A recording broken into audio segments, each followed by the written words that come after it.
Welcome everybody to Sooty FM Live, our Tuesday talk show with you. Well, maybe for an hour, maybe for a couple. Let's see how we get on tonight. I hope you're well. It's Tuesday.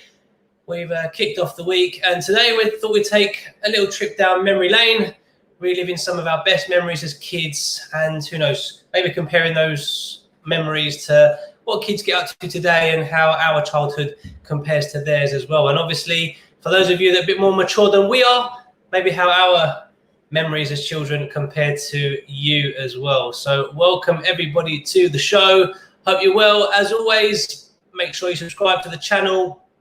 Get your memories in as well. So if you've got any favorite memories from when you were a child, get them in and we'll discuss them all throughout the show as well. Welcome, Blondie. Hi, guys. How you doing? I'm all right. Yourself? I'm all right. Do you know what? It's Tuesday and I'm quite tired already, so I'm on the coffee tonight. I need a bit of a pick me up. Yeah, that's it. We're not even midway through the week yet, and feeling a bit tired already. So hoping tonight's show can liven us up a little bit as well. Hope you're all doing well out there. Hope you're all well. Say hello to some of our listeners. Welcome to Maria and Lucia. Welcome, ladies. Welcome to Gula. Welcome to the show. Yes, Angie. Hi, John Sam. Hope you're both well. We're all good. Thank you. Hi, Andrea. Welcome, Baniko as well. Good. Kalispera says. Kalispera Yoda as well. Out in Cyprus, in Limassol. So Andrea says it feels like a Friday already. Really? Is that because we're live, or is it because you feel like you're ready for the weekend and you need to party already? Oh, I could do that. I could go to the weekend for no more homeschooling. It would be great. That's it. Well, let us know how your week's kicked off. Obviously, you're only into Tuesday, so let us know how your week's going. Maybe you've got any plans this week. Welcome to Lucia as well. So we're just gonna talk today. I've got a few I suppose nostalgic things to bring up from my childhood, and I'm sure they'll be reminiscent for certain things you've done as well. And hopefully they'll bring up some memories and good memories of all the good times as well from your childhood as well. So Kalispera, Budin Kibro, Kalispera, Anastasia, Carlos Orises, lovely to have you with us. And Andrew says it just feels so long. I don't know, are the weeks feeling a bit longer than normal? I think they are, actually. I think I'd agree with that. It's definitely starting to feel a little bit longer getting to the weekends. Maybe it's because we've broken it up with 2 shows now, so we know we've got to get the first one out of the way before the countdown to the Friday party. Who knows? But we're going to kick it off with the first one, and the first one's fairly obvious. It was obviously in the poster, but let's just talk about. Hang on 1 second. We've got Sulla as well. Yes, so Sulla, welcome to the show. Hi, Sulla. Hope you're well. Right, so I'm going to kick off the trip down memory lane. Say this picture's in the flyer that I shared, I suppose. So let's talk about this. Who remembers this? Hang on a minute. Let me get rid of this so we can see what we're actually doing. So who remembers, or who did it, or was it just me? You used to sit up listening to the radio all day just to record your favorite song, or even just catch, the DJ tell you who the latest song was. I definitely used to. No, the worst was when you waited up and you were playing some banging tunes and you're recording, and then the DJ speaks and you didn't want him to speak. So then you have to press pause, rewind, and then start taping. But then you'd miss your song, right? So the DJ would just come on. Just ruins your song. Yeah, ruin the song. I don't know. Maybe back in the day that was, from a whole copyright perspective, they didn't want people making their mixtapes that we all used to do, right? So Goodla definitely remembers. Oh yes. So I'm guessing Goodla used to do that. Do you know what I used to do as well with this? Again, being a teenager, or early teen, like 11, 12, 13, 14.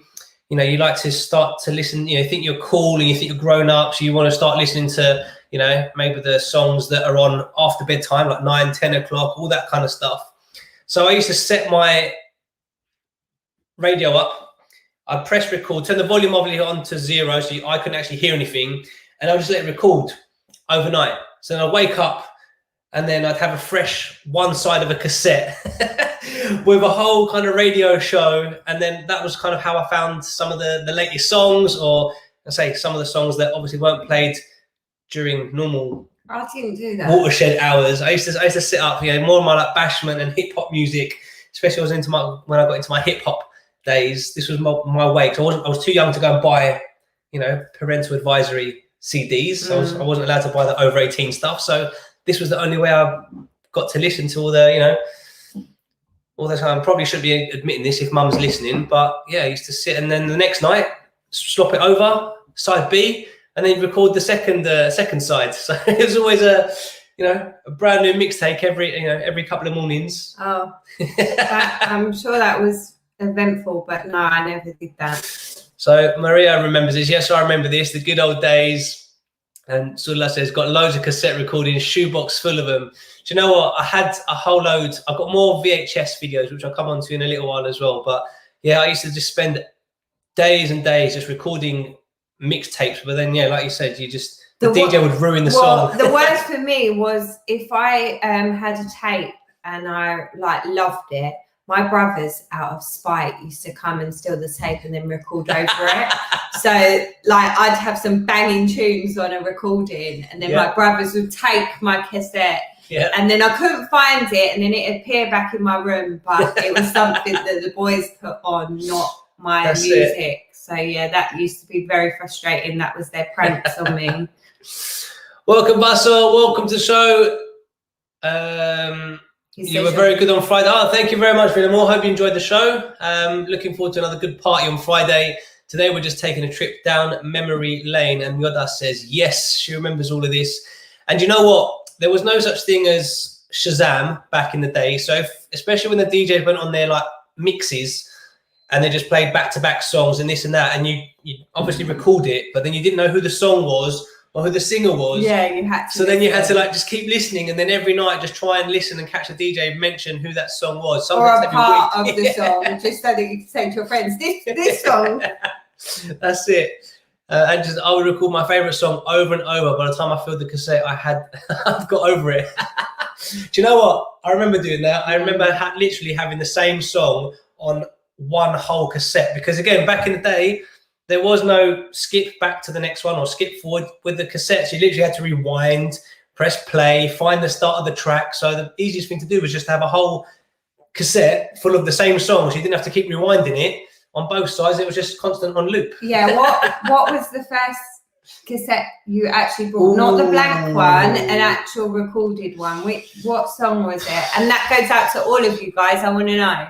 So mine has to be, or the earliest one I can remember anyway, at least, was Michael Jackson, Bad album. Had it on cassette, so I had A and B, and it was my first ever cassette. Obviously, it was before CDs. It was the first ever bit of music I officially owned legally by not recording it on the radio. What about you? What was yours? Well, mine was, I actually bought my mum Mariah Carey, All I Want for Christmas. That was the first ever cassette I brought. But then for me, for my personal music, it was actually NSYNC. Ooh. And I had NSYNC. And cool. Yeah, so that was mine, NSYNC.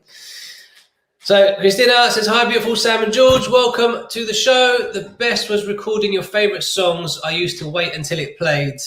And yeah, that's exactly it. Just wait and see, wait for that track, and then I'd just be fuming when you'd either miss the start of it as well. So you'd record the rest of it, but then the whole song, you'd be annoyed that you missed the intro or the start of the first bit of the song. So for those of you saying that you can't see us, we are here. We are in the background, I'm just keeping the picture up on the screen so you know what we're talking about as we move on to different topics. So don't worry, we will say hello. So welcome to Nick as well. Welcome to the show. So Lucia says she's got a toy boombox and my dolls live in it, and it actually plays the dolls theme tune and has a removable cassette tape. It even has side A and B. So I tell you what, is a boombox like one of these? Oh, okay. Yeah. So I tell you what, There's probably not many kids your age, Lucia, who would even know how to work a cassette tape or a cassette tape player. So good on you for knowing how that works. Well done. I didn't know that they still did them, to be fair. That's it. Right. So Andrea says it must have been Kylie Minogue, her first ever cassette that she owned. Let's say a few more hellos to people that are just joining the show. Welcome, Eleanor. Welcome to Nick Galimera. Welcome to the show. And Yoda says, Inikta Mirizi Yasemi from Adamandidis was her first ever tape recording or cassette tape. So taking people back to the early days of their first ever cassettes. It's funny how you remember it though, because like if you ask me what was my first CD I brought, I couldn't tell you. Yeah, me either. But I can tell you my first cassette because it was such a big deal of buying them. So Gulla says, what about when the tape cassette used to get caught inside the cassette player? How annoying. So I'm assuming Gulla's referring to this. Oh, the story of my life. So so again, for those maybe too young to remember, I don't think we've got many of those on the show. Kids today will never know the struggle, right? And then having to get a pen or a pencil to try and twist it back, and then hoping that the brown tape wasn't twisted. Yeah, but if it creased, the best hack was to iron it. To actually put a tea towel and iron it back flat up, because I used to always get mine crumpled and then it wouldn't jump. It would jump the song. Yeah. So I don't know what I was doing wrong, but every time my cassette did this, it's like the brown tape just twisted in some untwistable way because I could never get it back to normal. Yeah. So it was just like, it's gone. It's just forget it. And then I just like snap it and put it all out, but then inevitable from my anger and just like throw the tape away. But then for £1.99 you can go buy another one. So well, that's good. If they were like the recording ones, it wasn't as bad. It was when they were ones you purchased. Yeah, that's it. So Nick is at OMG. I used to go crazy. My pencil used to break every time as well. So not only did she have a broken cassette, she'd break her pencil. So true. So the good old days, eh? Mike, welcome to the show, Mike. Yasufilemo.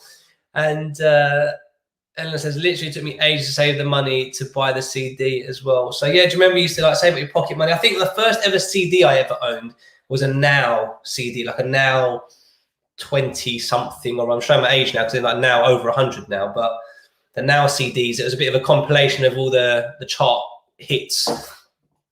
Ella says, I bought Mariah Carey CD, can't remember which one it was. I lent it to my friend in secondary school thinking that she'll give it back, but she kept it and didn't give it back to me. Yeah, and the amount of times that happened.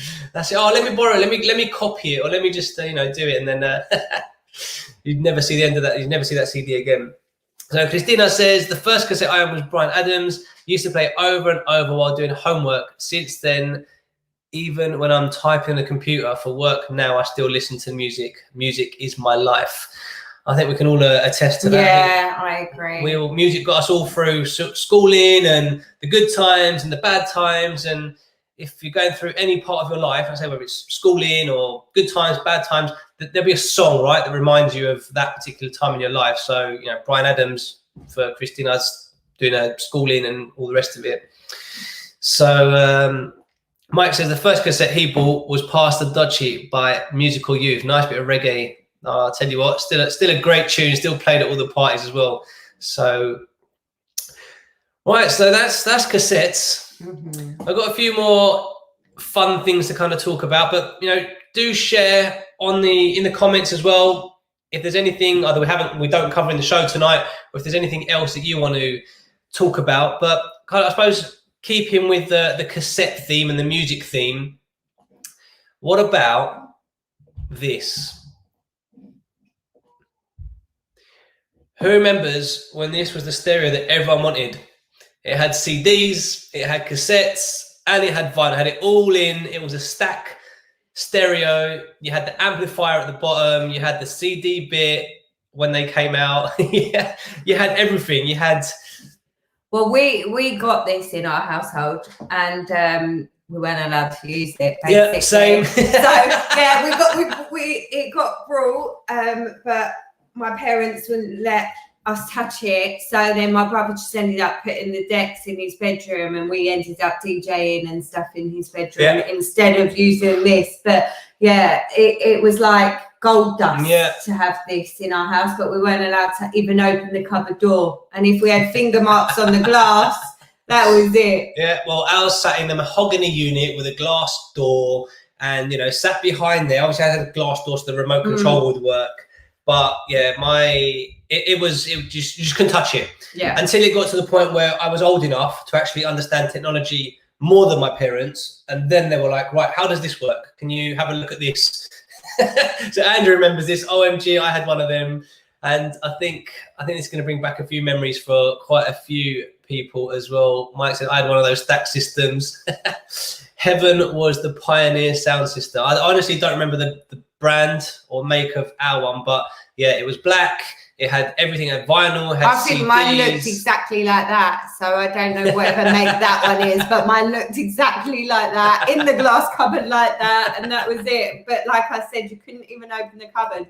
And the telephone was near it. So when I'd sit there and be on the phone, if I touched the cupboard with my fingers, honestly, I used to get grilled. And they like nearly grounded me a lot just for touching the glass. So yeah, no, ours was, don't touch the mahogany and don't touch the stereo, and then, like I said, once we got to the age where I actually understood more about technology than my parents, they were like, actually, can you go and turn the stereo on, or can you change a channel, or can you, put the CD on or whatever. Our one had like a 6 CD stack change as well, so you could put 6 CDs in as well, so you didn't have to get up every time you wanted to change a CD. So we got the upgrade version that had the 6 CD disc changer. Andrew says, I had a cassette and record player. I bought it for my 13th birthday. So I think that the moral of the story is, with this one, is music's been there for all of us from a ripe young age. Mike says he was 6 when he first bought his first cassette as well, and Andrew was 18, I think, when she got a CD player with flashing lights as well. So yeah, that's it. The technology moved on to flashing lights and all sorts, and LED displays. Yeah. I did on my stereo, but not on my little, the Walkman. Yeah. The mini Walkman. Yeah. Oh, they were my favourite. So before I move on to my next picture, let me come off. Hang on 1 second. Here we go. We are here, guys, I promise. Hi. So Andrea said, what about the old Nokias and Game Boys? So I haven't got a picture of this one, and I did have a picture of different computers. I had the Game Boy and the Sega Master System, which I've still got. I got out of the loft a few months back, back during the start of lockdown, and hooked it up to the TV and was teaching the kids about computers nowadays, and the lack of graphics and everything that we had. But yeah, that Game Boy was my absolute favourite. It went everywhere with me, and I must have had about 50 games. Tetris all day long, yeah. Tetris for me on the Game Boy. But the problem I had, again, and I'll go back to it, is I had 2 brothers. So if my Game Boy was charged or had batteries or whatever, and they needed it, forget it. All my stuff got ruined, and they'd steal it for theirs. So yeah, they'd hide my games. It was awful. Yeah. Well, that's it, So said how linking up was so exciting. So you had 2 of you had the Game Boy, you'd link up. That was the only way you played multiplayer. So we'll come on to, I've got a picture for that as well. And Andrea loved Tetris as well. Do you know what? There were so many games. It was just, I love that game. Obviously, I played Mario. I played so many different games. But we had the Sega as well. But we had the black Sega. The Mega Drive. The Mega Drive, not the one you had. And the fights we had. Well, this is the thing, right? So it's amazing because now, I'm sure you've all seen them on like your news feeds, Facebook, Insta, all the adverts that come up, but they're bringing back all the retro games, right? So there's consoles now you can bring back. You can buy your SNES, Super Nintendo system, your Master System, your Mega Drive, or miniature versions, but they're loaded with like 50 or 100 or 200 of the classic games. So Tetris, Double Dragon, Sonic, Alex the Kid, Wonder Boy, Pac-Man, all those things. So all these things we're kind of talking about tonight, they're coming back. They're back in fashion, and in some of the barbershops they're in. Christop's got Sonic on the Switch. We got it for him. But I hate playing it on there. It's not the same. I know my buttons on the Mega Drive, so I want the Mega Drive. Yeah, so now you can buy the miniature Mega Drive, or you can buy the arcade. So you might have seen them in barber shops or things like that, where some of them now bought the retro arcades. They've got one at the barber shop here in Derby, and he's got Mortal Kombat. So whenever I take the boys to get their haircut, when the barber shops are open, I'm sitting there playing Mortal Kombat while they're getting their haircut, just taking it back to my to my childhood. It's wicked. Right, so Mike says, who had a Coca-Cola yo-yo? Do you remember those? Yeah, and the flashing yo-yos. Flashing yo-yos, that's it. And then you get them with different lights, and then you try all the different tricks with the yo-yos. And trying to fly it in the air and walk the dog. Tangle. That's it. Who you know, I can only remember Walk the Dog. And was it Cradle the Baby or something? One that you just throw it out. Yeah, I can't remember what they were called. Spider-Man. That's it. Right, so loads of comments coming as well. Welcome, Galimera, to not that one. He's moved. To Stella. Welcome, Stella. Good morning to you. She says, I loved my Marantz as well. And loads of you here. Who's this? Yes, well, Sophia, she says, I've just come on and my son loves Mario. He loves retro, and that's it. It's all about the retro games. All the kids now are getting, they're being educated, I think, by bringing back all the retros. And we did it with Street Fighter as well. We taught them about Street Fighter. We were like, listen, you want to learn about the games, we're going to get it on the PlayStation, and we did, and we taught them about Street Fighter. That's it. Eleanor says, OMG, Tetris, Super Mario Land. Also, we had sets. We had the sets. Mega Drive, loved it. That's it. Taking it back to the good old days, and then. Then you started playing games on the PC as well, and I'll come on to that in just a second as well. Sophia says, my husband got all the consoles, all the retro ones. So you know what, Sophia, next time we're in London, we'll be arranging a day to come I think my mum's still got ours in the loft, but if it's mine, then it's not there. If it's my brother's, it's there. So, yeah. That's it. We're rolling off the games now. So Street Fighter was ultimate best game ever. Yeah, we've got that, haven't we? Yeah. Well, we've got the new version on the PlayStation. Yeah, but it's very similar. It is. It's not quite the retro. Diddy Kong, Donkey Kong, that's it. And Maria said, I had a Coca-Cola, I loved it. Walk the Dog, that's it. I can't remember. I Walk the Dog and was it Cradle the Baby, the one where you made a triangle and it's kind of flicked in between. I can't remember any of the other names. Yeah. I can't remember any of the other names of the yo-yos, but Mike says he still yo-yos. So Mike, we need to see some evidence, see if you can do any of the tricks with the yo-yo, mate. We definitely need to see one. Eleanor had one, Stella had one, and clackers, which always bruised your wrist. Oh yeah, do you remember them? They were the sticks. Oh yeah, and you go smack, and then they'd always bruise you. Mine always cut my wrists as well. They were awful toys.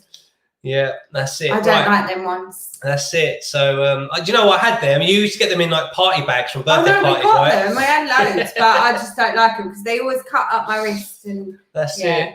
That's it. So, right, a couple of you have mentioned marbles. So, who remembers playing marbles back in the day? Not just at school in the playground, but on the drains.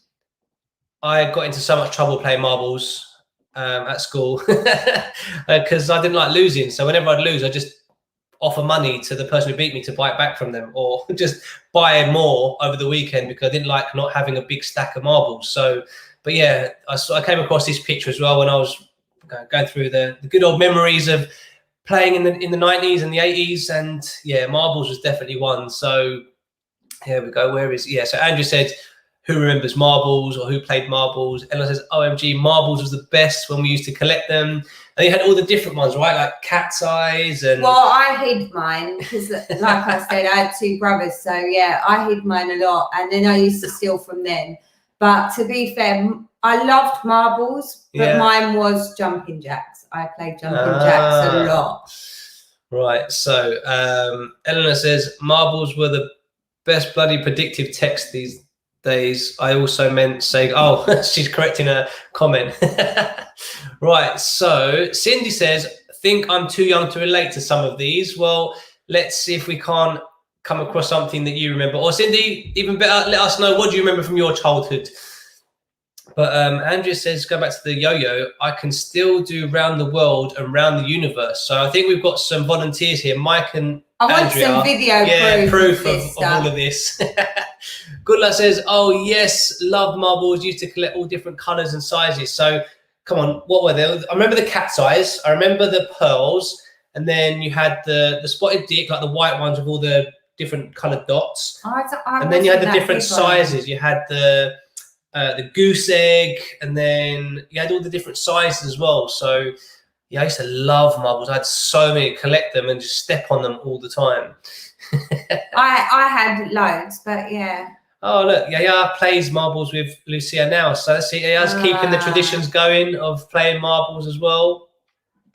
And Stella, even out in Australia, see, marbles, love playing with the marbles in primary school. So it's not just a UK thing, clearly. Right, a couple of people talking about conkers. Who remembers playing conkers? Yeah, with the string. Yeah. Beating each other. The bruises we got from conkers were great. The thing is, you'd like tie the shoelace. Yeah, well, you tie the shoelace, around your knuckles, right? So you'd get the conker, it'd be on a string, but then so you could like really try and make sure you got the other person, you'd like tie it around your hand. So then you only had a small bit of string. Do you remember that? No. So instead of dangling the conker all the way down here, you'd wrap the string around, so the conker was like here. So then you'd just have a small distance to then try and smash their conker with. But then when you missed, you'd like hit their knuckles. Oh, I used to win all the time. And if I didn't, they were getting hit with a conker anyway. So that was great. And they used to say about the spiders, that they get rid of the spiders. So I always had loads and loads of conkers. Yeah, that's it. Well, the worst was peeling them out of their the shell because they had spikes on them. So that was the worst. We step on them. Hope you wouldn't break the conker when you stepped on the thing. So break it open and then get the conker. I remember everyone just running to the tree in the playground at school to like run and try and grab the conkers, like try and get the big, fresh new conkers. They could take them home, obviously, and then put them on the string. But with this massive like tree, I don't know what tree, conker tree, whatever it's called. But yeah, it literally just used to shed conkers every day, and there was just a rush, almost like a a gold rush for conkers at break times. Right, so the next one I've got on my list, I've got loads to go through, so just keep throwing your memories and bits and pieces as well. So I'm going to, in fact, I'm going to go to this one. So Andrea mentioned earlier about, the old school Nokias, but before we had mobile phones, so this is around about when I was 13, 14, 15. I didn't get a mobile phone till I was 15. I got it for my 15th birthday. There's always those kids that got them a bit earlier, so they might have got them when they were 13 or 14 or whatever. But I got my Nokia 3210. Now everyone got their sort of Nokia 5210 or the banana phone beforehand. Oh, the banana. But phone. mine was the first, mine was the first with no aerial, so I thought I was cool getting the first phone. But before that, and obviously even at the start when not everyone had a mobile phone, this was how we communicated in school, right? So texting in the old days was writing a little note and passing it back or passing it forward, whether it be saying something about the teacher or saying something about what you're going to do at break time or after school, or maybe, people taking the mick out of someone else in the class or whatever it might be, silly messages that go around the classroom until the teacher spotted it, right? Yeah. And then she said, right, give me that note, give me the message, that's it, hand it here. And then whoever had it always tried to like get rid of it or hide it so they wouldn't be the ones to hand it in. We swallowed them a few, yeah. So yeah, who remembers, did anyone else do this? Did anyone else used to pass messages and then get caught by the teacher and have to read it out as well in front of the whole class? And then sometimes it wasn't even your note, but you ended up getting in trouble because you were the one holding it. I ate it so that it didn't get seen. So yeah. Right, so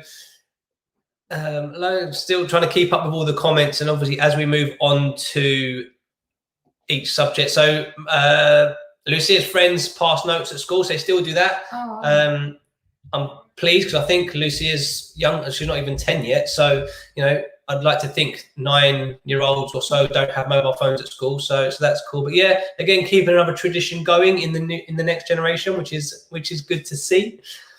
And Sophia says Nokia 5146, first ever phone, flashing aerial. Oh my God, you remember them? Oh yeah, you used to pay to change colour aerial. Yeah, the face-off phone. Was yeah. it the 5110 or whatever it was? The first They were face-off. like £10 an aerial, Yeah. and people used to snap them in my Yeah. school. So if you had one that they liked and they wanted it and you wouldn't give it to them, they used to snap it off your phone, and then you'd have to buy another one anyway. Yeah, that's it. That is it. So Cindy says we do that in class, passing notes. There you go, Cindy. We found one. We found one already that you're not too young to remember. That's it. Passing the notes back and forth, and yeah, every now and again, someone will be passing, you know, like a naughty message that would get caught, and then the teacher would ask you to read it out, or they'd read it and say, right, I'm going to read this out in front of the whole class. Actually, maybe no, I'm not. Right, George, see me off the lesson, or whoever it was that got in trouble. That was definitely not on my agenda. I'm loving this one. Right, so Andrea says, TVs that you had to turn off from set. I used to keep a snooker cue. Yeah. I did. I had in my bed to switch it off. I had the same. I had the snooker cue to turn it off and on, or to turn the volume up with it. The snooker cue was like my friend. And I used to hit it. You know, sometimes when it go blurry, I'd hit it with my snooker cue. So yeah, right. The good old days. So Mike says he remembers doing that, but he never got caught with the passing the notes around the class. So well done to you, Philemon. Stella absolutely remembers this as well. Angie says my phone was a brick. So the first ever phone my household, like mobile phone, my household ever owned was the Nokia banana phone. You know, it slid the bottom out and it literally looked like a banana, and you'd put it up here, but then the bit that you slid down. That wasn't even that bad. That massive. one. There were bigger there ones. Was the thick back one that was the square was about this big, like a brick, like Angie's saying with the brick. Yeah. And it had a flip open case and the aerial that come up. The one you're talking about was quite slim, which was nice, but it was long but slim. Much better. Your version was much better than the brick phone. That's it. So Nikki says I got 3210 first phone as well. Loved it back then. Do you know what? I loved it because I think it was the first one. It was the first phone. So you had the 5110 or the 5146. The face-off phone was the first phone that you could change the front of it, but the black was still obviously the battery and, you know, the black back.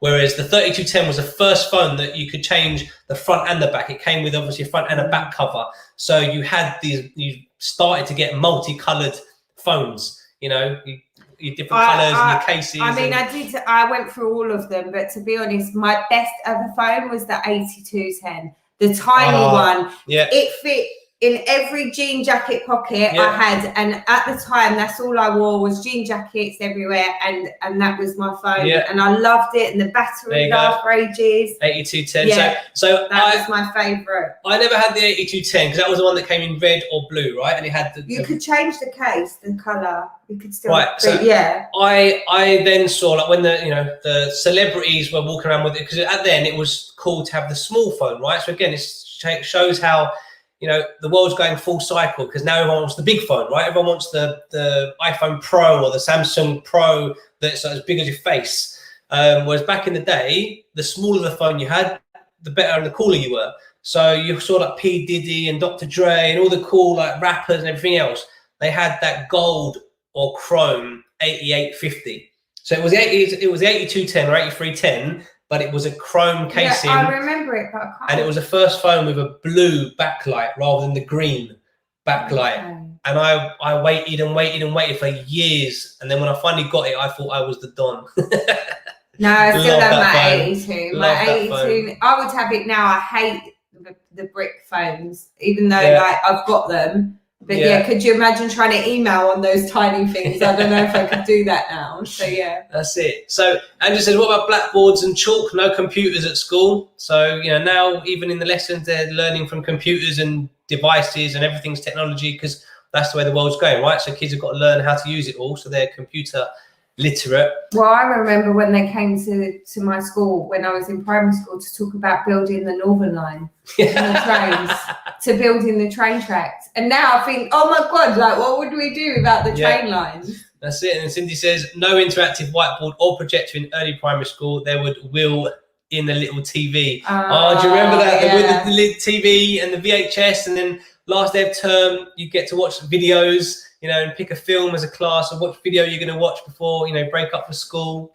And that kind of brings us nicely onto the next subject, but there's a few more people just talking about their phones before I move on. Yeah, but before my phone, I had a pager. So I don't know if any of you guys had a pager, but I had a pager and I had to go to the phone box to page my mate to then wait for the response on my pager. So yeah, that was quite fun.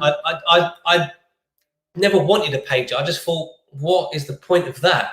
Because I just never bought into it. Yeah. But then when phones came, I was like, oh, I want a phone. And my parents said no. And then obviously I got one eventually. But again, Bunningcog got the 3210, has his first phone. Andrew got the Baby Ericsson Flip, could see the whole number on the screen. That's it. It was proper. It was one of the first ones you could actually see the number. Yeah. And then you could some of these phones, you could start changing the ringtones and, all that fun stuff. So when you could download a song as a ringtone for the first time ever. I think we all just went through it. Well, that's it. So right, I want to go back even further, but as we're on phones, Mike says, who remembers their BBM pins? So there's a funny story that goes with this one. So when we first met, I had an iPhone and Blondie had a Blackberry. Yeah. And she was all about her queen. BBM. Yeah. I've never owned a Blackberry, like a personal Blackberry. I've never done the BBM. All my mates had one. I was like, no, that's... Yeah, but the BBM is like WhatsApp to me. That's what it's like. You got your PIN and you could text free of charge with this BBM, but they didn't have WhatsApp back in the day. Like now we're lucky because you converted me and I got an iPhone. Yeah, but the thing is, for me, I always saw a Blackberry as a work phone. It was obviously always sold as you can do emails and you can obviously make phone calls and you can make notes, and it's basically like a personal organizer, for the businessman or the businesswoman. Oh, I love and I was like, well, and then obviously they added BBM, like an instant messenger, because obviously back then on computers we had MSN.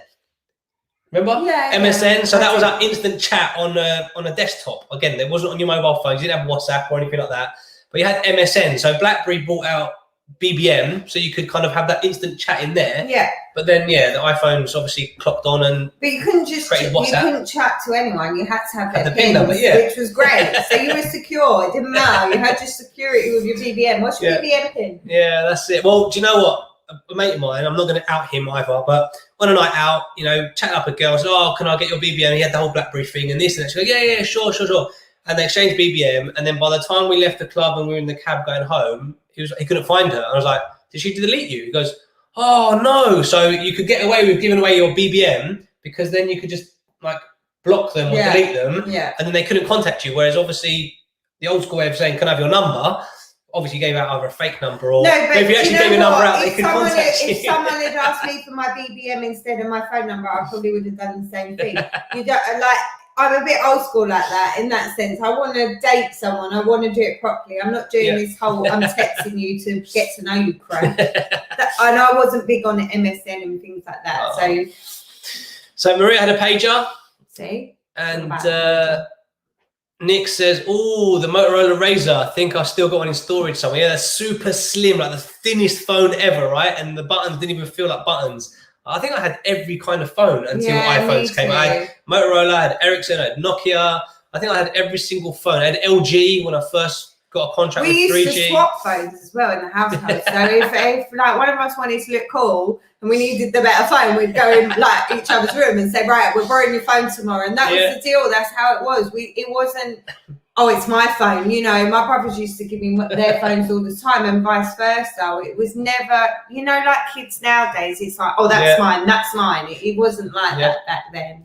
So before we move on, Andrew said one more thing in secondary schools about the OHP, the overhead projectors. Who remembers those? So I don't know if they've still got them in school now. Probably not, because everything's electronic and, proper projectors and everything else. But I remember when the teacher... Got the projectors, they must have. Yeah, but this was the one you had to put a see-through bit of plastic on the thing, and it would beam the light and the thing onto the thing. You had to have it in the middle of the hall and then it goes all the way down. I remember that. And then being asked to come up and, I don't know, solve the maths equation, but not on the whiteboard or the chalkboard, but actually on the OHP. So you're writing on OHP and everyone can see your writing as well as you're writing it on the screen. So right, I've got a few more. I've got loads more actually, but I'm going to go on to the next picture that I've got on. I've got two that go together, but let's talk about this one first. Blockbusters, Friday nights. Your Friday night would come and you couldn't wait to go down to Blockbuster, pick out your one, maybe two movies, your VHS, and rent them, maybe even rent the latest computer game as well to test it out and give it a trial over the weekend, see if you actually wanted to go and buy it. And yeah, popcorn, your sweets. Oh, I had it all. Yeah, it had it all in there, right? In that shop. That shop was like my best friend.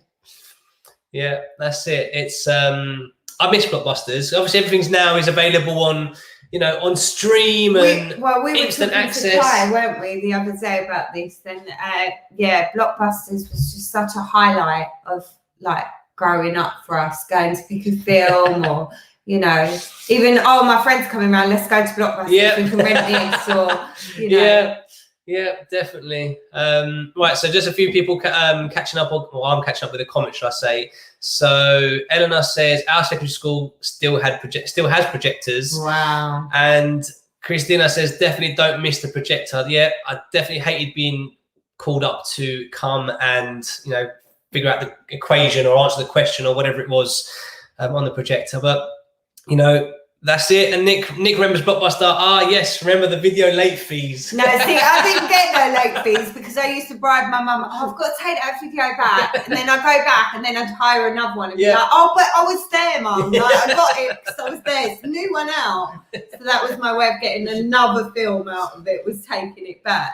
Yeah, well, that's it. The worst was when they have to do the drop-off box in the wall. Yeah, there it is. It's right there in the corner. You can see it. Yeah, the post box. She used to make me do that. I'll take you to Blockbusters. Go to that hole in the wall, though. You're not going through the door. That's my mum used to really get me with that one. Yeah, I used to love it. And like I said, it wasn't just for movies. And I'd go, especially when I got my Nintendo 64, the new game would come out. And then I thought, right, before I go and spend £25 or £30, because that's how expensive they were back then, or cheap they were back then, not £90 now for a game. But before I bought a game, I thought, do you know what, I'll rent the game, I'll get the boys round, we'll play some N64, try this new game out, and if it's any good, then I'll go and buy it. So for a couple of quid, you got it for a couple of days. But then you had the best surprise if that game was on offer, like a 5-day rental. Because remember, they did a 3-day rentals, a one night rental, so you could literally rent it that day and had to bring it back the next day. A 2 or 3 night rental, so you could watch it over the weekend. But then sometimes, obviously the older films or whatever, they're like a whole 5-day rental, so you could watch that film as many times as you wanted in a week. Mike says Blockbuster was my second home. Literally, I used to love it. And then when I got old enough to be able to go to Blockbuster on my own, I'm like, right, Mum, I'm going up to Blockbuster. I'm going to walk up to Blockbuster. I'll ride my bike.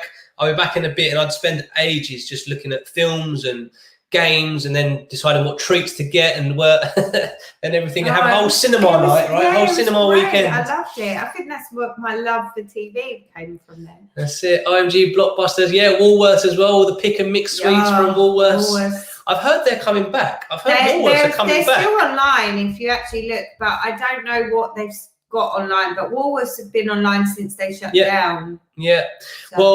So everyone who bought, or not bought, rented from Blockbuster, you'll remember the stickers they used to have on the videos as well. Now I didn't quite get a Blockbuster one, but do you remember the notification of be kind, please rewind your video, because the worst thing in the world was when you sat down to put a video in and you saw this and you thought, I've got to rewind the whole video, the whole film, and wait, I don't know, probably 2 minutes for the whole thing to rewind. 2 minutes, not 20 minutes. 20 minutes more like. But then, did you do what I used to do? You'd always, because at the start of every film, there's always that adverts, right? The previews of other films. Yeah, so you rewind. You try and catch it right before then. At the start of the film, so you wouldn't have to watch all the previews. So if you went too far, you'd fast forward to catch the film, and then you'd go too far, and you have to keep rewinding. I ended up playing this game of fast forward, rewind, until I actually found the start of the film. So Nick says, did you always the Blockbuster staff member thought they were the coolest dudes on the planet, and we thought they knew everything about movies. That's it. Yeah. We thought they were like the movie gurus, right? And you'd go in and you'd ask them, so what's the latest film out, or what would you recommend? Like literally, they were the experts. They had the best job. They just had to sit there and like literally watch films, and that was it. I mean, the films used to be playing in the actual shop. You used to go in and see different films playing and stuff. Yeah. So Mike remembers it was Blockbuster and Pizza Hut Fridays. I tell you what, the good old days, right? So try not to talk about Pizza Hut because I'm trying to eat clean. That's it. Right. So we've spoken about quite a bit of technology and videos and everything else. We touched on playing marbles at school or in the playground or whatever. I'm going to go on to a couple more games that we might have, or you might have remembered playing back in the day. Right, this one we played, but I can't remember what it's called. So if any of you listeners can remember what this is called, but we used to make these all the time. Yeah, and then you'd have obviously the colours at the start, and then you'd have to spell it out, and then obviously on the inside it had the numbers. Yeah, and then something else. Pick a number, and then you'd open it up to, I don't know, whatever. A dare or sometimes it was. I actually can't remember what used to be in there. So if anyone can remember that far back to actually remember what was inside one of these, I don't know what they're called. Does anyone remember what they're called? I don't know. The colour game. Because I always started with the colours. So I don't know. I don't know. But Christina says, just on the VHS stuff, I had to record Days of Our Lives and The Bold and the Beautiful every day for my mum. She loved it. Yeah, remember, I've still got a load of videos, and I actually this week had some VHS videos that I found from back in the day, me playing football when I was 9 and 16, 17, and some family holidays from years and years and years ago that I actually had converted to DVD this week. So yeah, it's but when I was sorry, Blondie's trying to take over the control. Sorry, guys. I thought, you know what? We've been off for a while, so let's say hi back to you properly. But yeah, going back to your DVDs and videos this week, yeah, I had some DVDs. He just threw me off trail now. Sorry. I had some DVDs converted, and I sat up the other night, showing the boys and showing the family me playing football once upon a time. Even when I had a mop of hair, I had so much hair, and the kids were like, "That's not you. How did you have so much hair? Baba, where did your hair go?" And I was then like, "Yeah, it's called was like, that's Christoph." Yeah, that's it. So, right, a couple of you talking about hang on a minute. Oh, there we go. We called them chatterboxes on paper, or paper fortune tellers, something like that. And Andrea's confirmed chatterboxes. I don't remember ever calling them chatterboxes. No, me either. But she says they are called chatterboxes. We still do these. Inside was numbers, then a message like "You are a pig, haha," or something like that. Yeah, that's it. Or yeah. Truth or Dare, yeah. or your like breath that. smells, or anything like that. So it was all fun stuff. Cat's Cradle. Yeah, is that what it's called? I honestly, none of these names. That sounds more like it. Cat's Cradle. None of these names sound familiar to me, but you're probably right, especially if you're still doing them at school. I remember, I think. And well, but I haven't got a clue. So if you're just tuning in, we are talking about this and what they're called: chatterboxes, Cat's Cradle. I honestly don't remember what they were called, but yeah, they plenty of times, plenty of good memories playing this game, and like you say, having loads of fun. Gonna crack through. I've still got a few more that I've come up with, or that I remembered and thought I'd share along with you. So we spoke of this earlier on in the show, but Jax, now this is you, because I've never heard of this, never played it, never even heard of this. So does anyone else out there know what this is, or how do you even play this game? I can't remember how to play it, but we had hours of fun. And that picture about the Lego is so true. Try stepping on one of those. They kill. But yeah, we used to play jumping jacks a lot. And I was more into my jumping jacks than I was, and my pogs than I was marbles. Yeah, definitely. Right, so Nick's confirming the other game was definitely chatterboxes, so he remembers that as well. No, I remember the cradle. The cradle sounds cat's cradle. No idea, but either way, it looks like we all played them. And again, it's amazing how they're all been played, in different countries. There's some sort of games that are more local to a particular country, but everything we've spoken about so far has kind of been done here, Cyprus, Australia, wherever people are listening. So cat's cradle was with string. I got no idea what that is. So I don't know. Eleanor's confirmed as well. So I think we've I don't know. I can't remember. Right. So Stephanie says it's called paper fortune teller. Choose a color, choose a number, then find out your fortune. That sounds a bit more familiar, but I just don't remember calling them fortune teller. I honestly don't remember what I used to call them. I know I used to make them and play them all the time. Yeah. I love them. And do you know what? They were so great. When you were bored, you just get a bit of paper and just make one. It's like now when the kids say, I'm bored, I don't know what to do, I'm bored, I'm bored. Well, go and make one of these and, have a bit of fun. But yeah, I've never played jacks. I wouldn't have a clue what to do with it. They look like something you might throw at someone. But other than that, I don't know how you would play with these. We played with so many things that, it's just not. So Angie says, oh my God, I play this game. So Angie, can you remind Blondie how to play this? I've never heard.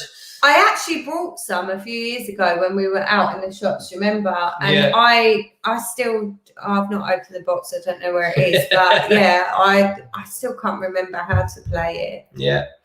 But it was my thing. I remember that. And then when, like you said, with the colours, they brought out different colours of jumping jacks too. Oh, okay. So I was collecting them. I used to collect stickers for my sticker book. I would, all of those. Eleanor's never heard of this either. I've seen it. Neither have I until I think we got it one year from Chris, from a Santa from Cruise Hill or something. And you're like, oh my God, Jacks! I'm like, who the hell is Jack? And I still see them every now and again, in the playroom somewhere. I'm like, oh, what are these things doing here? Yeah. Right. So Lidsa says it was choose a colour when I was young, many, many years ago. So she remembers it's choose. That vaguely sounds familiar. Honestly, don't know what that other game was called, but Jack's was also called Knuckle Bones here in Oz. No idea. Wouldn't have a clue. Don't know about Knuckle This was Bones. something, Blondie, it's something you actually introduced me to. For once. But I can't remember it. Right, moving on to the next one then. So, and I don't think this is something you ever played, but did anyone ever play Penny Up the Wall at school? So you'd have your penny or your 5p, your 10p or whatever, and you stand back and you take it in turns to see who could flick the penny closest to the wall, and then whoever got it closest to the wall won the money. So here in obviously this picture, there's 4 of them playing together. The person who got it closest would have got all the money, and you just kept playing. So if you were that good and you got the penny right up to the wall, you could make quite a tidy bit of money. I'm too tight. I wouldn't have played that. I'd have been like, listen, bruvs, this is my money. No, I needed my money for the chip shop after school. There is no way I'm playing no game where I lose my money. I used to love Penny Up the Wall. We used to play for hours. But again, you're talking about pennies or 2p's. You bring on all that copper change. I'd raid Mum's purse and say, Mum, can I have all your brown pennies? And she's like, yeah, take them. Clear out my but you know what? There was a machine. There was a machine you take them to and they give you money. I used to pour my coins into the machine and get the notes and whatever out of it. Yeah, so Mike and Andrea both said, they remember playing this. And for me, we spent hours playing with it. And it was just a bit of fun. We even used to challenge some of the teachers. Again, because I'm talking about penny. But with the teachers, obviously, they weren't allowed to take your money. So it was almost like a bit of practice playing against the teachers, because you could play. If you won, you still didn't get to keep the money because they weren't allowed to, obviously, give money to kids or gamble with kids. But they could play the game and have a bit of fun with you. So with teachers, it would just be a score tallying thing. You'd be like, right, so I'm going to beat you today, 1st to 5 or 1st to 10 or whatever. And it was brilliant. So much fun. So much fun in the playground playing this. Right, maybe not many people remember this one. Maybe this was just my school. In fact, it kind of looks like some of the boys I used to play with. That even might be outside my school. Oh, hang on, I missed one there. That's there you go. The start of casino gaming. That's it. I think this is probably where my gambling addiction started, or at least my fetish for gambling and playing whatever, poker or See, and betting. then I said though that she still takes the coins to the machine. Do you know how many times I used to raid my family, like my rooms, their bags, their handbags? Let me just take that change. I'll go up still to put Sainsbury's. coins in the machine to get notes. Yeah.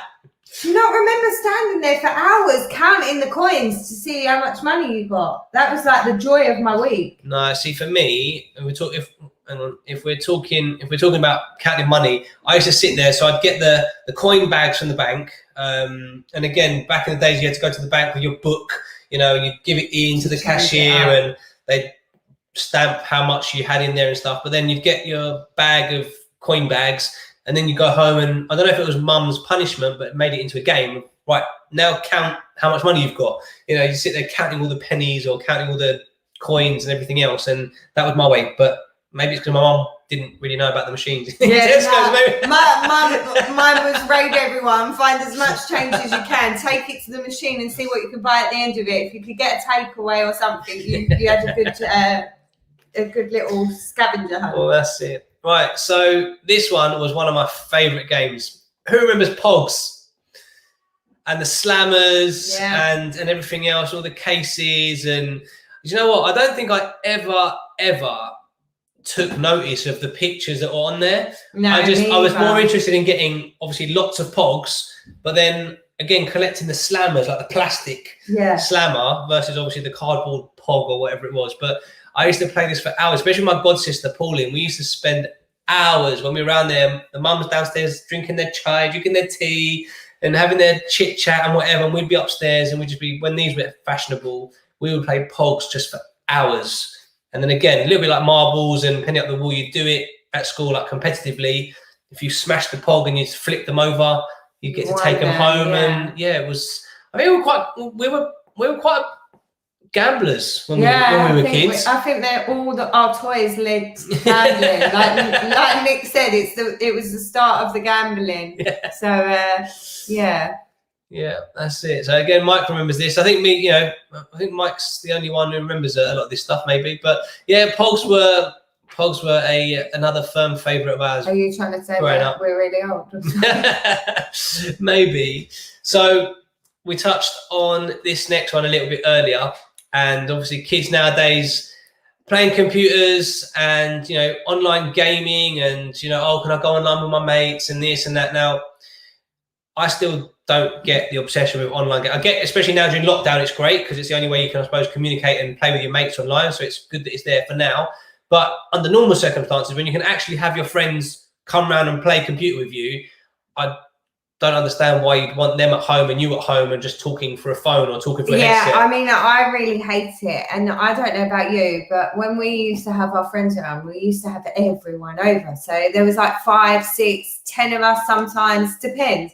And obviously having 2 brothers, they'd have their friends too. So there'd be a big group of us all playing these games, like the Sega and, you know, or taking it in turns, and even games like Knockdown Ginger and I don't know, well, this is the Rounders. Yeah, so this is the thing. So I'm coming on to all of these with the next lot of pictures, but just finishing off with the Pogs as well. You know, Pogs. Remember having these in Cheetos packets in Cyprus. Yep. So again, you go on holiday in Cyprus, and you just every time you went out, oh, Mum, can I get some Cheetos? Mum, Cheetos. Mum, Cheetos. Yeah, Cheetos. Tia, Cheetos. I do that now, and I don't have Pogs in them. Especially the pizza flavoured ones as well. Just to get the Pogs, and again, you'd be super excited if you got a slammer in there as well. So we were. Hang on, what was Bunny? Cause I remember having these when I was kids. I always won. So Bunny was putting out a bit of a challenge there as a Pogs king. I wouldn't know how to play now. But we just stack them up and you just slam them, and if they flip over upside down, you win. It was kind of that simple. But again, we all had tactics, right? You all had your tactics of, oh, I know how to get the most Pogs turned over, and you try and flick it right on the edge, or you'd slam it really hard, or everyone had their own little technique of how to do Pogs. It was just slamming it in plastic onto a bit of cardboard and hoping it flipped over. But going back to computers, again, the kids today will never know about playing multiplayer back in the 80s and the 90s. I didn't do this. So I did. You play computer games on your desktop, so not even on the Master System, on your desktop, and you can literally see, right? So in the picture, the right on the right hand side, the person's using the 4 up, down, left, right keys. That was your movement for player 2, and then either the shift button or one of the other buttons on that side of the space bar to either jump or hit, or depending on what game you were playing. And then the person on the left-hand side had the space bar and three of the keyboard. So I think it was like A, W, D, and S. So on the left-hand side where the fingers are, to again move left, right, up, down, and the space bar to jump or hit, or again whatever the game was. No, my computer was used for schoolwork. No, no. So once, especially games like Worms, when you're playing 2-player Worms and stuff. So even though you don't take it in turn one at a time, you'd have to share the keyboard like this. So player 1 was on the right-hand side. Who remembers Worms on the PC? Who remembers playing Worms? But then I didn't play on my PC, so I probably don't know any of the games that you used to play on there. So yeah, kids, count yourselves lucky that you've got online gaming and you can play at home in the comfort of your own home, because we used to have to like squidge up next to each other on the same keyboards to play a game. Yeah, but you say that, but you still have to pay a fortune for the online memberships. So then that's just for them to authorise to play. It. Right, so we're going to move away from like games indoors and everything, and we're going to talk about some of the outdoor fun that we used to have. So let's start off with this one. Back in the day, your friends used to just show up at your door, knock on the door and say, can you come out to play? Yeah. That doesn't happen anymore, does it? They used to throw stones at my window as well. If my mum had told us off, they used to throw the stones at our window and say, oi, lads out, and we'd have to jump out the window. Yeah. So Litsa says, we used to play cricket in the street, hopscotch and marbles. And Gudla says, loved hopscotch. Oh. So again, your mates from school or your neighbours or whatever, someone would just come and knock on the door, and obviously if the parents answer the door, be like, oh, hi auntie, can George come out and play? Or whatever. And then, again, like the little boy's got in the corner, in the middle of the picture, kind of, please let him come out and play. Please let him come and play to the park or go for a bike ride or whatever it was, and kind of put that guilt trip on the parents. Whereas, again, now the kids through social media and all the rest of it just text each other, you want to meet up, you want to go down the park. So, like, parents hardly see their kids' friends because they don't do this anymore. They don't come to the door and say hello and ask if the kids can come out and play. They just do it all themselves because they've all got mobiles and social media from like the age of 10 nowadays. So yeah, that's kind of the first bit. And then Mike says about playing football in the street. So it kind of goes with, where's it gone? Have I missed? Hang on a minute.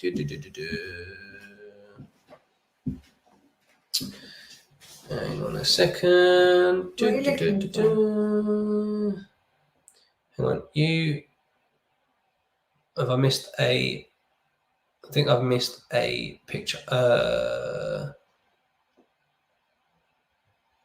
No, it's there. Hang on a minute.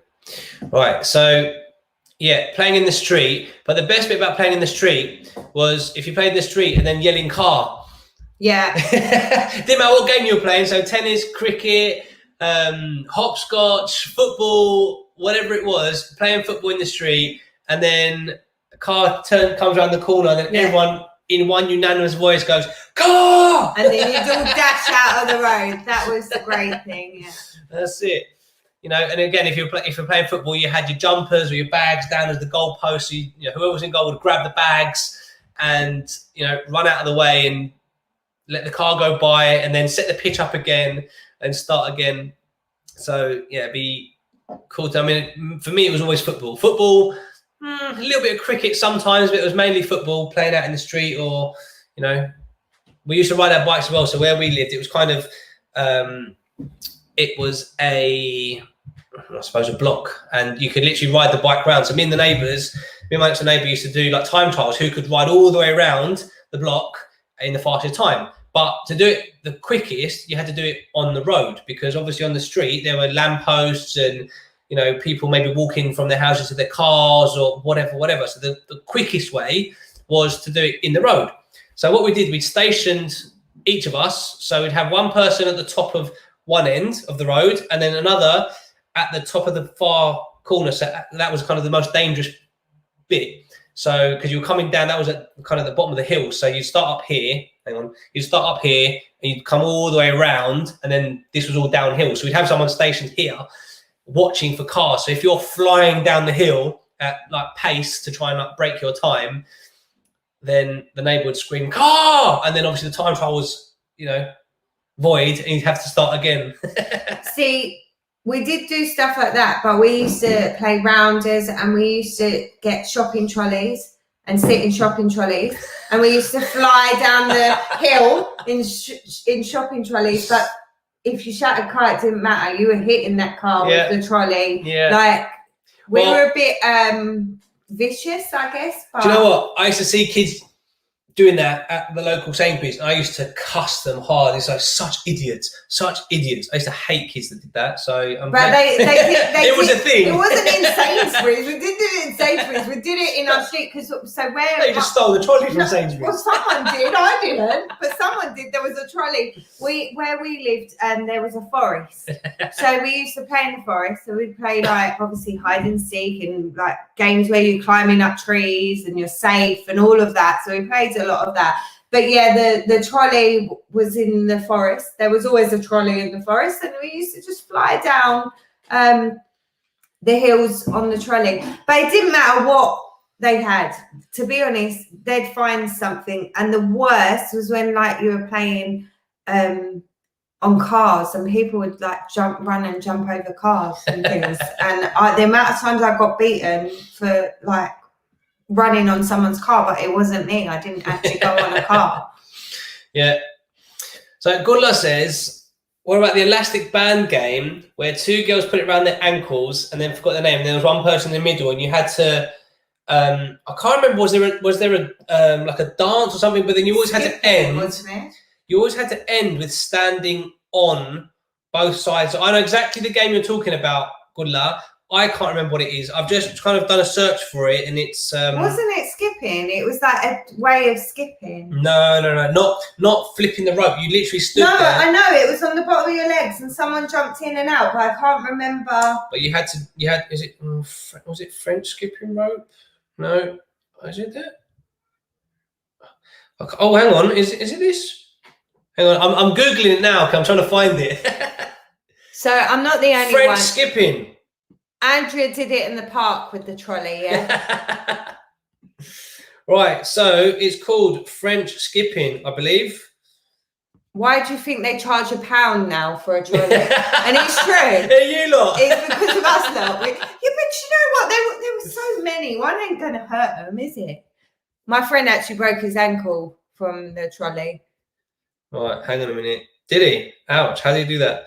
Do you remember this bike that Mike is saying? The Rally Vetra bike with all the gadgets on it, like a Speedo and making different noises. I remember Rally. I don't remember the Vetra. Does anyone remember putting a Coke bottle in the back of their wheels on their bike and riding down the road to make your bike sound faster?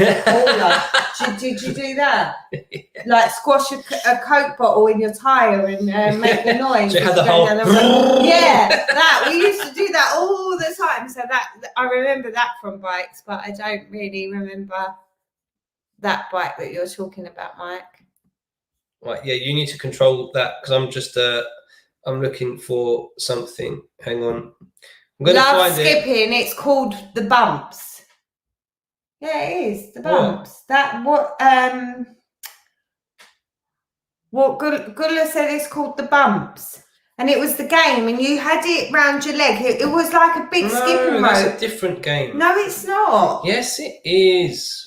How do you play French skipping? Two children stand inside the loop, so they are stretching it relatively taut around the ankles. A third person performs a series of hops and jumps, chanting appropriate run. I told you it was a bit of a dance. Yeah, look, the correct. When finished, the height of the elastic is raised to knees, then thighs, then waist. So the rope got higher and higher and higher Bit as like you a got. conga. But you had to do the move, but finish it by standing on both sides of it. So yeah, it's called French skipping. It's a French skipping rope. Yeah, you were right. Is what it's called. Gula said you were right. That's it. Nick says he used card instead of a bottle. He used cards in between his wheels. I've done that as well. Effect, yeah, cardboard. So I went through the whole phase of wanting like reflectors on my bike, on my back wheel, or both my wheels.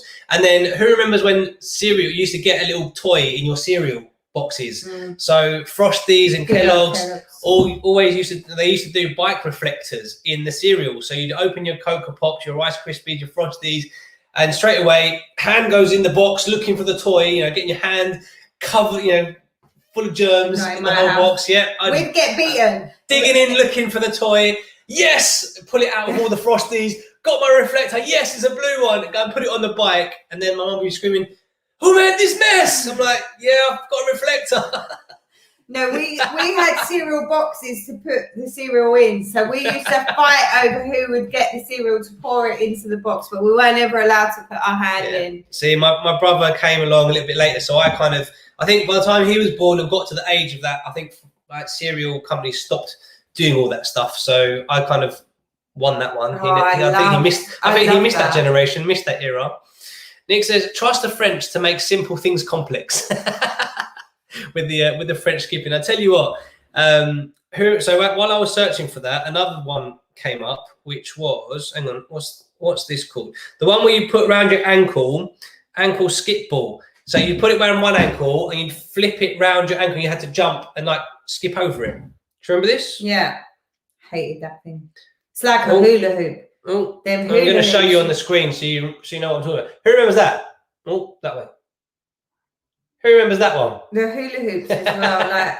And again with the flashing lights, and you know, it would you then got to the point where the one that would count it as well, so it would count how many you did to, you know, so you could try and beat your score. It had like a automatic counter on it as well. Right, bumps. Were you normal skip and then really keep jumping fast? I don't remember. I do remember that game or us playing it. That's it. Gudla remembers this one as well, the one around the ankle. And Andrew says, "I was upset that Snap, Crackle and Pop didn't come out of my Rice Krispies." So I'm guessing the adverts got you thinking they were actually going to... Do you not still listen? I still listen. See if it works. No, I think she means the actual characters. Oh, like, yeah. Remember those little people? I used to love them. Right, so I've got a couple more to share, and I think it'll be an early finish tonight, but another one. So obviously now we've got social media, and everyone kind of checks in where they are, right? You know, Sooty and Sam are at Sooty FM, or we're at McDonald's, or we're at the park, or everyone checks in where they are, or we used to anyway, not anymore. You might, but I don't. I'm like, stay away from me. Before the times of social media, right? The only way you knew where all your mates were was by seeing all their bikes outside somewhere. Yeah. So either outside someone's friend's house, so you knew, they're all around Dave's house, all around George's house, or because all the bikes are, or they're at the shop, there. Or they've all gone to the park. Look, they're at the football pitches in the park, etc., etc. You used to ride round looking for that pile of bikes to know where your friends were. Yeah, that's it. So this was after the whole knocking on the door saying, can you come out and play? You jump on your bikes, you go out and play, and then this was how you told everyone where you were. There was no social media. There was no event. No, when you come in for dinner and you've got to go back out and find them. Yeah. This is how you found them. You had to look for the bikes, and if you couldn't find them, tough. And you go home and be like, "All right, I couldn't find the bike." Yeah, that's it. So Angie says, "I love this." I don't know if she means about I think she's talking about the bikes, and just that's how you find your friends. But yeah, I remember doing that, especially in the park. You say, "Right, we'll meet down the park," but you never knew where in the park. Yeah. So you'd be riding around the park looking for all your mates, and then. No, but hang on, which park? Yeah. Because you didn't know which park they were. There's about 3 in the area, so you have to go to all 3. And knowing my luck, I always ended up going to all 3, not just the one that you think they're at. Yeah, that's it. And again, this is well before the times of mobile phones. So literally, you just had to ride around. Can you imagine now telling the kids, "You can go and play with your mates, we have to find them"? without texting them. Imagine. Yeah, Kai, go and play with your mates, but you've got to find them somewhere in town or somewhere in the park. He'd be like, oh, I can't be bothered. Yeah. He wouldn't go. He wouldn't go anyway. He'd be like, what do you mean I can't text him? Oh, there we go. Right, so my last one, obviously, we've got a couple more. So once you're in the park, who remembers doing this? Standing on the swing, seeing how high you could go, and then you'd always get that one friend who was like, oh no, you're going too fast, you're going too high, be careful, slow down, be careful. That's me. I'm that friend. And then you always had to finish off by swinging and then jumping off and seeing how far you could jump, right? And then that was kind of the next game of, right, let's see who can jump the furthest, like jump off the swing. From the swing. That's what it was. Yeah, that's it. And then you do the Superman, so you'd lay down on the swing and you just kind of like, whee, and you'd be like Superman on the swing. And actually fly off, graze all your stomach. Yeah, that's it. Yeah. And then maybe try and do a roly-poly and it didn't work, you get covered in mud. See, just reminiscing the good old days. The good old days when kids wanted to be outside, we wanted to be outside. And I used to play in puddles. Me and my friend Lily, to get sleepovers, every time it rained, we used to go, right, let's go. And we'd meet out the front and we'd get completely soaked in a puddle, roll around. My dog used to come in the puddle with us as well. We used to just, we're taking the dog for a walk. That's it. We were soaked, head to toe, and covered in mud. Horrible, disgusting puddles. And then we'd go to one of our mums, knock on the door, and they'd be like, oh my God, look at the state of you. Get in the bath. So then the mum would take us to the bath, phone the other one's mum, say, can you bring them some clothes round because they're staying here tonight because they're soaked. And that's how we got away with it. That's how a lot of our sleepovers happened. Or they'd go round your house, pick up your clothes and then come back. And we'd have to walk round to each other's houses. That's it. So Andrea said we had a tyre on a tree as a swing as well. I love the tyre and then on the tyre swing, who remembers just spinning it? So you wouldn't necessarily just, obviously you would do the normal swing but then you would just sit in it and get your mate to just spin it. Yeah, and then see how, and then just let go and then you're just spinning and spinning and spinning. So yeah, more good times on a tyre, on a rope. And Nick loved them as well. Yeah, loved them always around the lakes and ponds and rivers.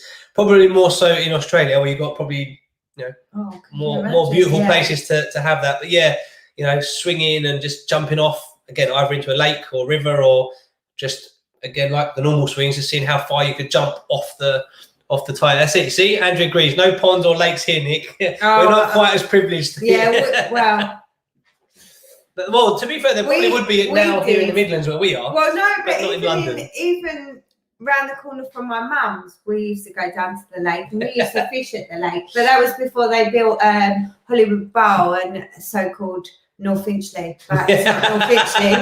That's it. That's it. Yeah. Well, so if it's not North Finchley, what is it? It's East Finchley. Until you cross that line up from Hollywood Bowl, then you're in North Finchley. And you ask anyone that lives in Finchley, they will tell you the borderline is there. Yeah, but the radio station's in North Finchley. No, it's not. It's in East Finchley. That's a whole different topic. That's a whole other subject. You're going to send me. I'm going to ring up my Chad friends in a minute and say, can you explain to this man? Oh, that's it. Have you the swings of today? Straps everywhere. Keep you safe. Oh my God. Do you know what? No, we've got the what are those ones that Alicia goes on? The kids ones that fly in the air. That one she sits on and she goes flying. Oh, what's it called? Jump robot. What's it called? And she loves it. Absolutely loves it. Oh, it's like two big logs either side, and that thing that's not slingshot. I really can't remember. Oh, what's it called? You stand on one end on a tyre or a swing, and you sit on it, and you go whee all the way down to the other end. Zip wire. There you go. There you go. Alicia goes on them all the time. She loves them. But yeah, to Nick's point, everything nowadays is about safety, right? All the swings have got harnesses or this or that or whatever. But yeah, it's. I'm sure we've got enough scars that our children don't need to damage themselves. That's it. Right, so I've got one more to share, and then we can pick up some more of your comments and memories as well. So you're out, you're playing in the park, you're on the bikes, you're on the swings, you're playing football, you're playing marbles, you're doing whatever, you're playing penny up the wall, all the stuff we've spoken about. And then again, we didn't have mobile phones, so parents couldn't ring us or text us to say, right, where are you, dinner's ready, or where are you, get home, it's getting late. So you all know what's coming, right? You all know. And at that age, we weren't really into watches or keeping the time, even though people knew how to tell the time. There was one way we all knew when we had to be home. And that was when the streetlights came on, right? That meant if you saw that light and you didn't dash home within 5 minutes of that light coming on, you were in big trouble. You were grounded. You're going to bed at 6:30. All of that stuff. The lights were a big deal in my household. Yeah, that was it. It was, because at the end of the day, obviously different times of the year. So obviously winter, it gets dark earlier. So it was no good mum saying be home by 6, because in the winter by 4 o'clock it's pitch black. So there was no point her setting a time. It was, when the street lights come on, that means it's time to come home. So the minute you see the first street light go on, that's when you have to come home. Yeah. But also my brothers got away with it, because what they'd do is they'd send me home, and then they'd come home about half hour later and they'd be like, I was looking for Sam. I didn't want the baby to be left out. I couldn't find her. So they would stay out even longer with their friends and blame me. And they'd say, I was looking for the baby. And my mum, she's so gullible, my mum. She'd be like, oh, you're such good boys. And my mum was going, yes, in the background. And I used to be like, oh, because I'd be sitting at home starving because we weren't allowed to eat unless we all ate together. And then obviously all my friends had gone home or were allowed out a bit longer. But me, no, I had to go home and be the good little sister. Yeah. Well, I think I tried it. And again, mum will pick me up on this. But I think I tried it once or twice where I was like, well, there were no streetlights where I was. So I didn't know what time it was. So that's why I'm late. Yeah, that doesn't count. You can't get away with that one. It didn't work, so I got in trouble, and I got told the next time, like, if you don't come back when the streetlights come on, that's it. You're not going out again. You're grounded. All that fun stuff. So, yeah, the good old days of that's how we knew when it was time to go home, and playing outside was again. This is something that just it's changed, right? I don't think this exists anymore because kids don't really want to go out. And we don't really want them out. Let's be real. Yeah, times have changed, right? The way that we were out. Yeah, times have changed. Again, depending on where you live and all the rest of it. But it's not as safe out there today as it was when we were kids and growing up. And but you'd also go out with a big group of you, like say to the park or playing football. Sometimes there's just one or two of you.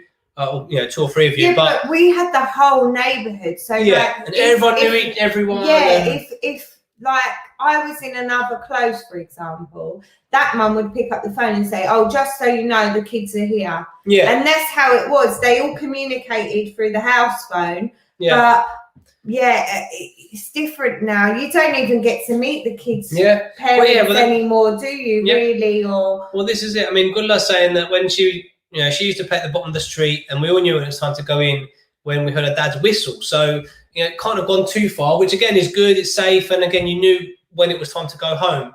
And I think, to kind of talk about today, Andrew says it's so much scarier, and it is because back then, let's say you had either a close of people that you lived in, and say one of the parents would ring, say, I can't see the kids, are they down your end of the whatever estate or the street or whatever? So the parents were kind of keeping tabs because, again, let's be honest, parents didn't have social media. They weren't stuck on like WhatsApps and Facebooks and Instagram because, we or work was left at work, and that's how it was. There was no working from home as much back then, and so parents were at home. And again, I suppose it was maybe more traditional back then that, one of the parents was at home watching the kids and whatever else and stuff. So it always felt like there was someone watching. And then obviously if you were out at the park or something, again, there was a group of you, usually, my mum would always say, how many of you are going? And sometimes if I said it's just me and Andro, she'd be like,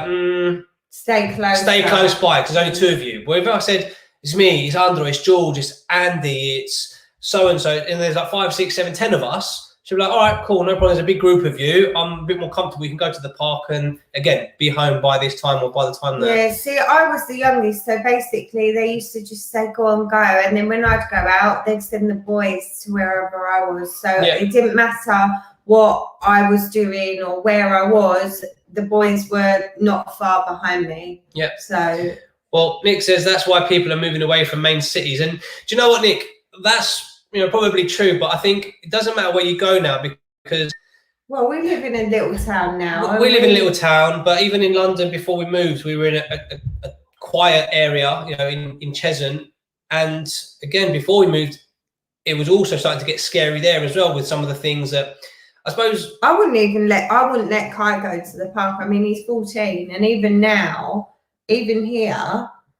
I don't know if I'd say allow him to go. It is definitely scary at times. I might let him go and then I'll follow him, and make sure he's there. But I don't know. It depends who he was with. I mean, they go on bike rides sometimes, don't they? But that's the most he's ever done since moving here. But I suppose, the point of this bit of talking about, how things have changed is I think it's quite sad that we live in a world now where kids can't be kids like we were, going out and doing all this stuff either out on the street. And again, don't get me wrong, there are some places they do. Like our kids do play out the front because we live in a quiet. Yeah, but we're out there every day.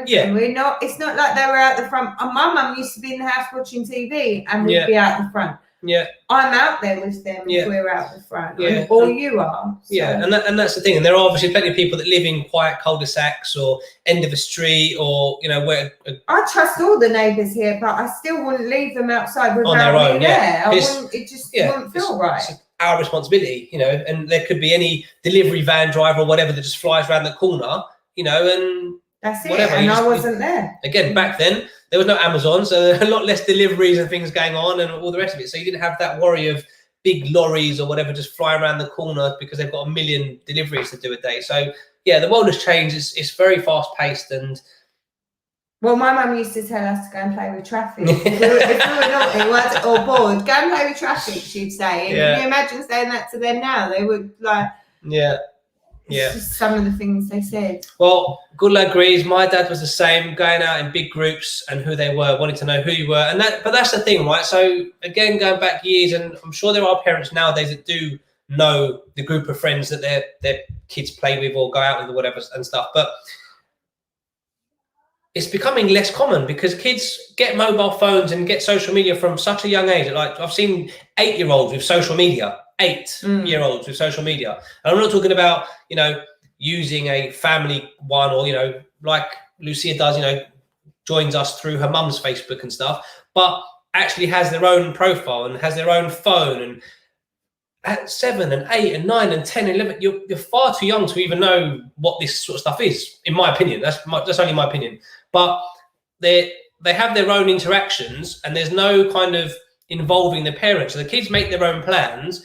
And most of the time, it feels like parents don't even know their kids' friends because there isn't that interaction anymore. Whereas we used to say, "Oh, Mum, can George come round to my house after school? Can Gosta come round after school? Or can so-and-so come round on the weekend?" Now it's either can I go online with my mates and play online, or can I go out with my mates? No, and they just meet up out. They don't come to the house, and we're still old school. I'm very old school, and I'm overprotective, as you probably all are aware, but I have to meet them. So I don't care if you're meeting up with a friend.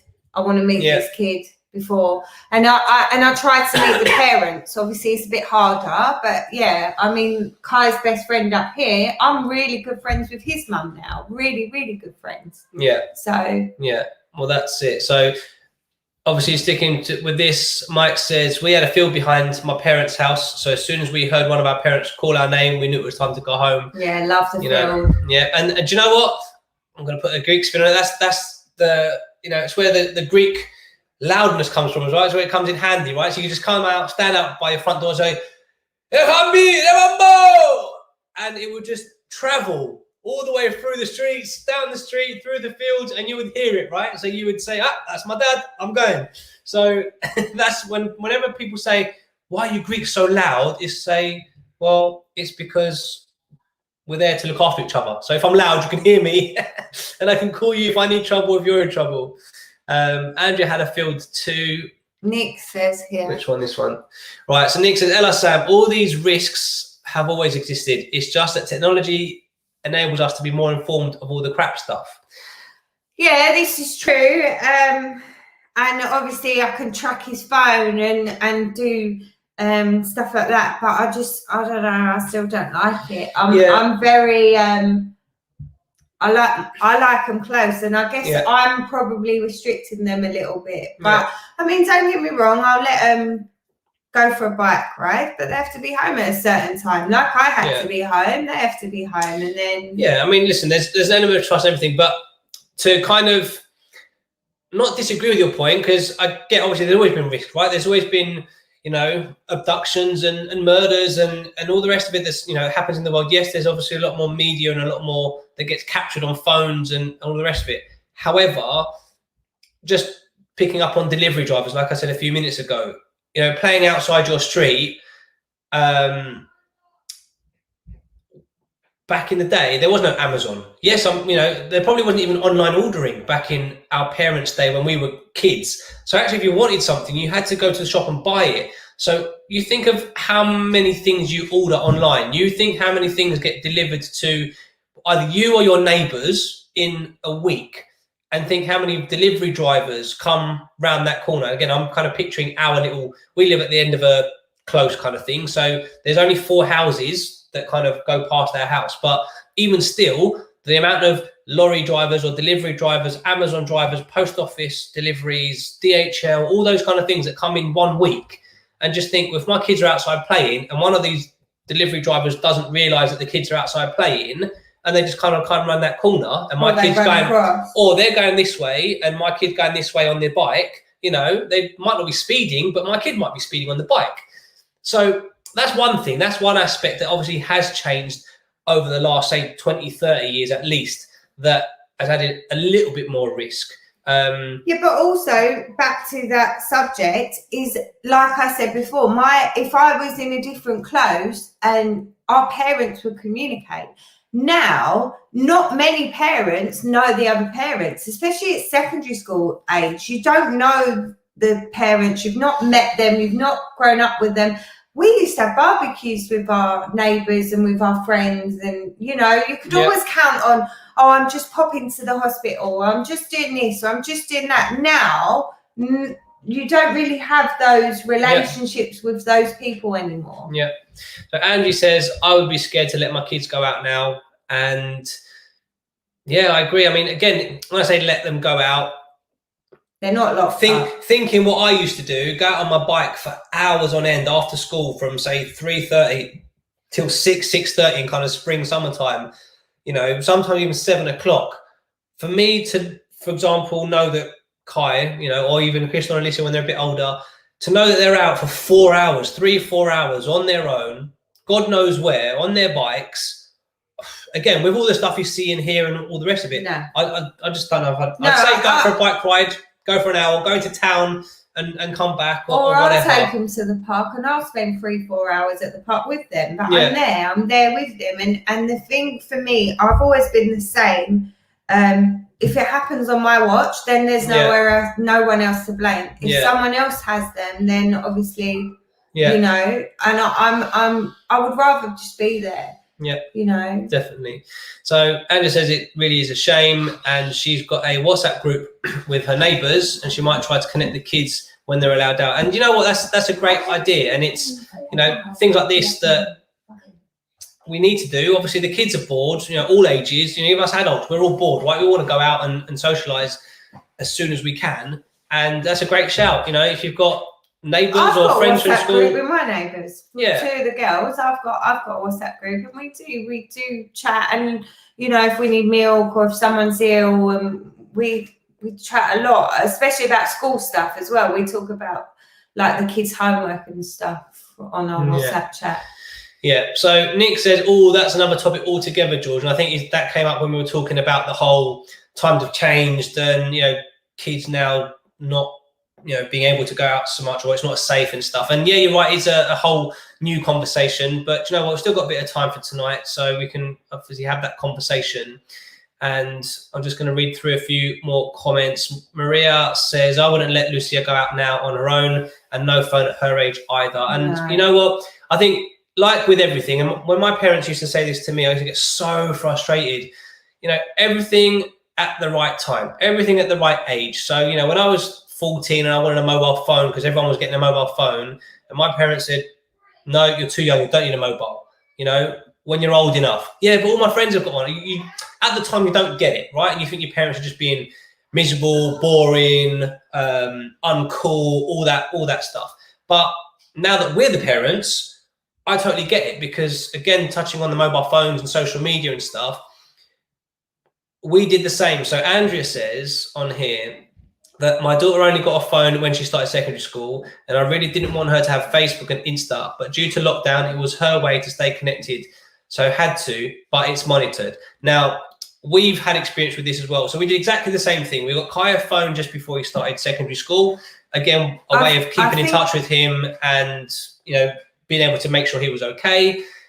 But then the following, we also did the social media, right? Because we didn't want him to be that kid that he was the only one who didn't have Facebook or Insta or didn't have social media. Yeah, I mean, Kai's school, there was kids in his school from 8 years old that had a phone. So Kai was very, very late. Kai got it the summer before he went to secondary school. Yeah. And then, we did the whole Insta, Facebook and monitored it. And I only allowed people I knew or his friends or friends like parents that we knew.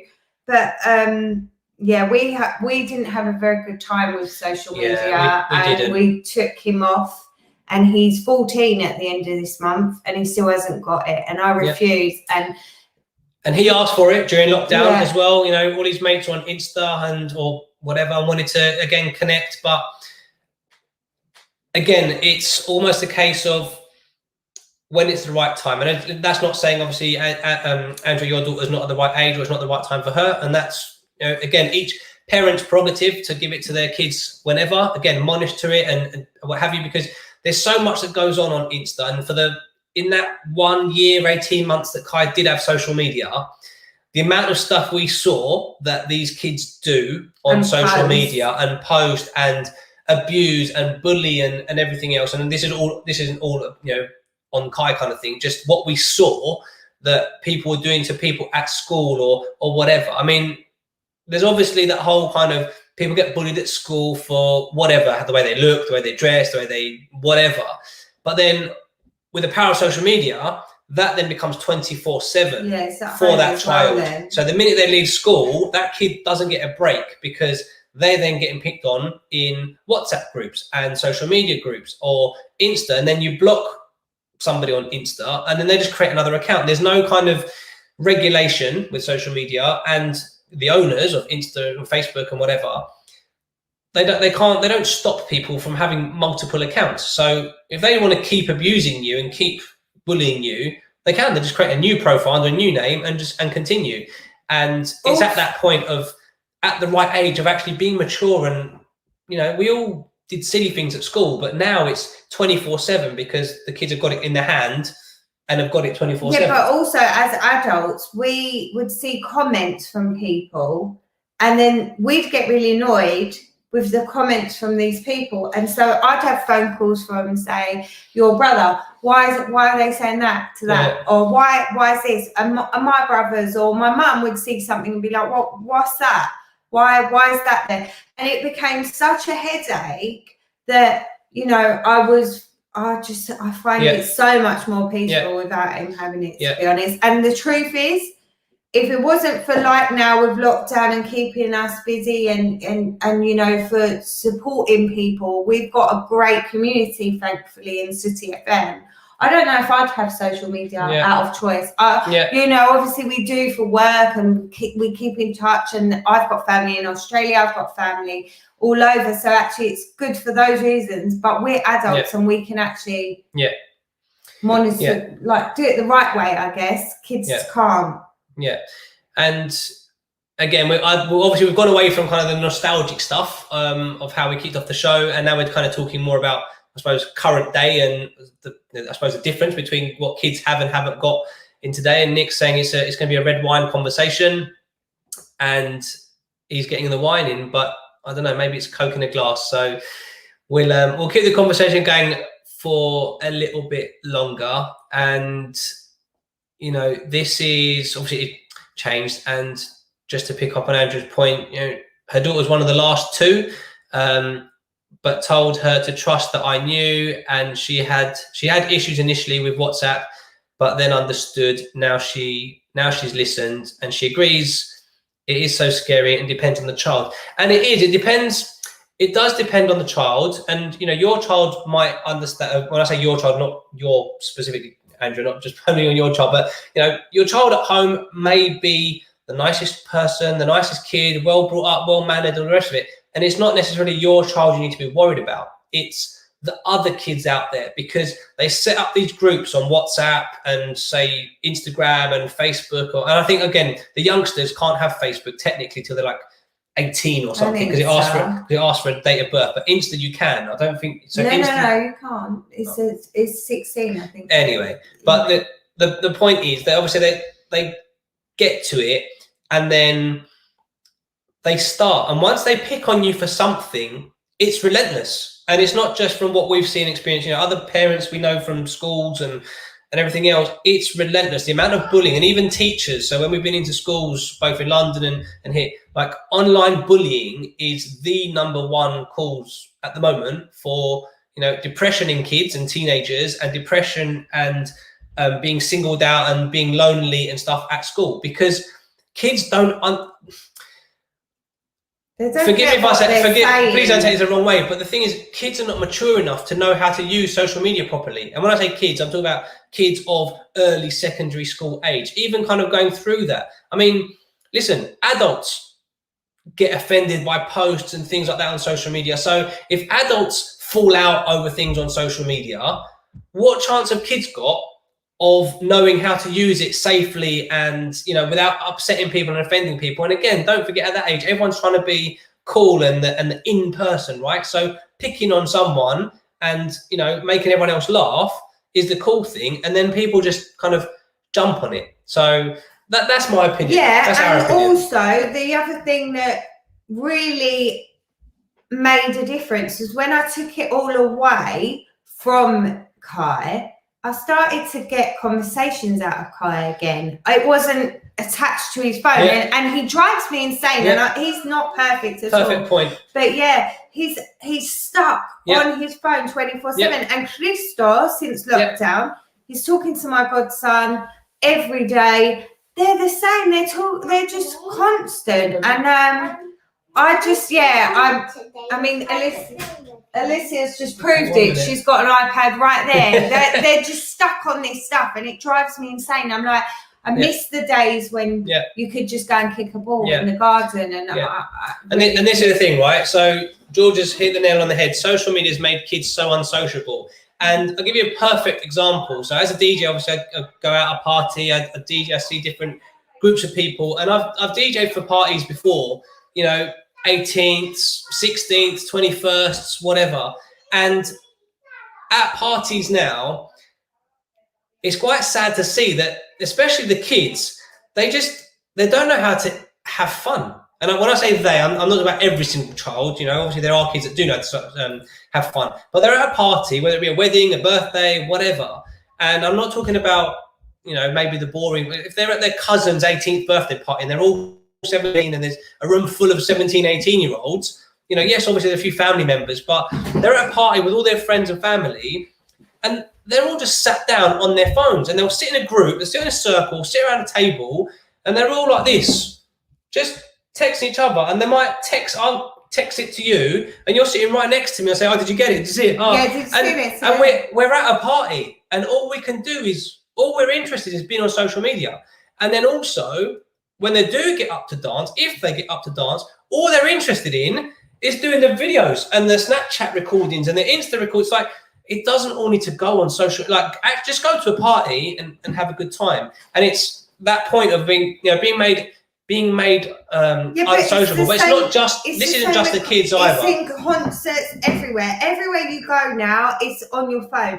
And the best show we ever went to was that Chris Rocks, was it Chris Rocks? And they took our phones away. Yeah. They locked our phones away in a case. And it was the best night of our life. Yeah. Not having our phone for a few hours. Yeah, that's it.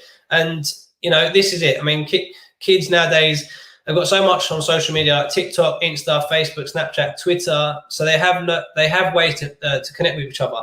But that's the problem. They're so fixated on all of these. You know, they do TikTok. TikTok then goes on their Insta and their Facebook and their Snapchat and their Twitter. So all they're doing is doing one video, let's say, or one post, and they're just duplicating it. Yeah, and listen, we all do it. You know, we post, you know, for Sooty FM on. They get abused. But then their whole world is then revolving around, well, how many views am I getting on this post on TikTok? How many views am I getting on Insta? How many views have I got on Facebook? How many views have I got on Snapchat? And it then revolves into, you put up a post, but then for the rest of the day, you're checking your phone to see what kind of interaction you've got. You know, how many likes have I got? How many views have I got? Not necessarily the comments where people are actually responding to you. And it's that whole kind of social acceptance. And now we are definitely going way off subject. But, you know, this is the thing with technology and the social media and the age, you know, I suppose setting the age limits of some of this stuff. You know, and Cindy said, I didn't get social media until I was 14. I think I was one of the last ones. I was year 9, which was only about 5-6 years ago. And you know what, Cindy, you know, let us know how you felt at the time and how you feel now. And, you know, if you think, you know, you'll say your parents were right to keep you from having it from, you know, until that age, because. Well, Kai's in that year 9. Yeah. And he still hasn't got it. He still hasn't got it. And I'm picking GCSEs. We are, aren't we, this week? Or, you know, and I just think, oh my God, how's he going to study for his GCSEs if he's going to start getting on social media? He asked for it. He said, for my birthday, can I have it? So does it work? Is it a good age to have it at 14? I don't know. But to be honest, I'm loving the piece. Yeah. Yeah, definitely. So Nick said, I think the point with social media with kids is that they have to be in the moment with them and share and see what's going on. And it can actually be parents and kids closer together as teaching about a life tool. And listen, social media in general, it has lots of pros. Yeah, obviously social media has helped us build Sooty FM and meet a lot of you, and well, not physically, we haven't met many of you yet, but you know, grow a bit of a community on Sooty FM. And so social media isn't all bad. I'm not saying that at all. You know, and especially in times in lockdown, it has been a great way for people to communicate.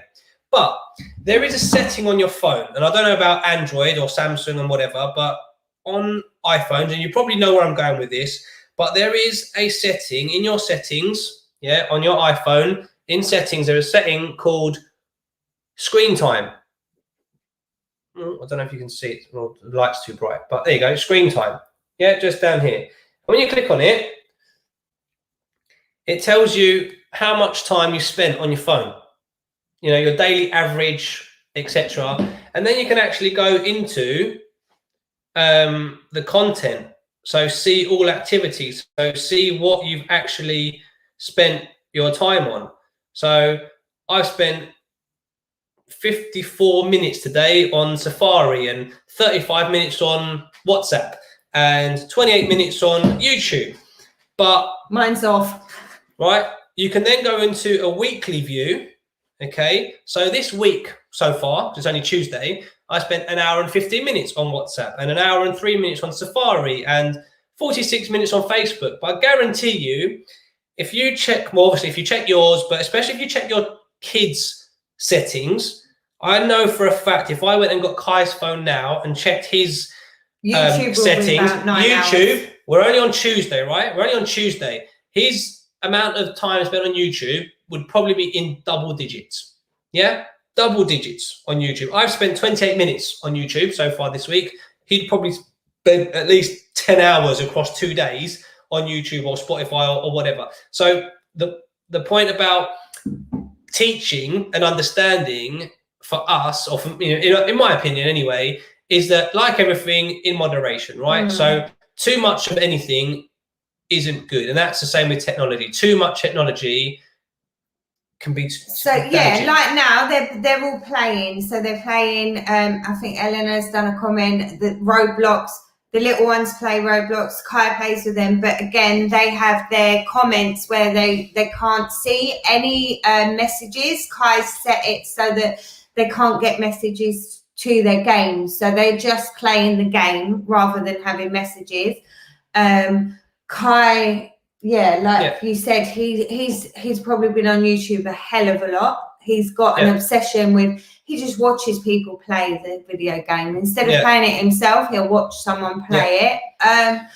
But in moderation. So we have set days, set computer days where they can play with technology. And on the other days, we do things like card games, or we watch a film as a family. So yes, it's screen, but it's a family screen time. And it's like now, right? So again, Nick says, his tells him he spent 5 hours on YouTube on Friday a week ago. Well, I'm glad you were, because that means you were with us. So that's acceptable. That's fine. But Eleanor said about, kids play Roblox with their friends, then they do unsociable. You can't have a conversation. Then you find you can't have a conversation with them. Now, Alicia's playing Roblox now, and in most cases, she'll be playing with Christo. Sometimes be playing with Kai. But again, these games that are interactive and playing together, they all have to be on their own device. Yeah. So you have to have 3 devices. You've got 3 kids.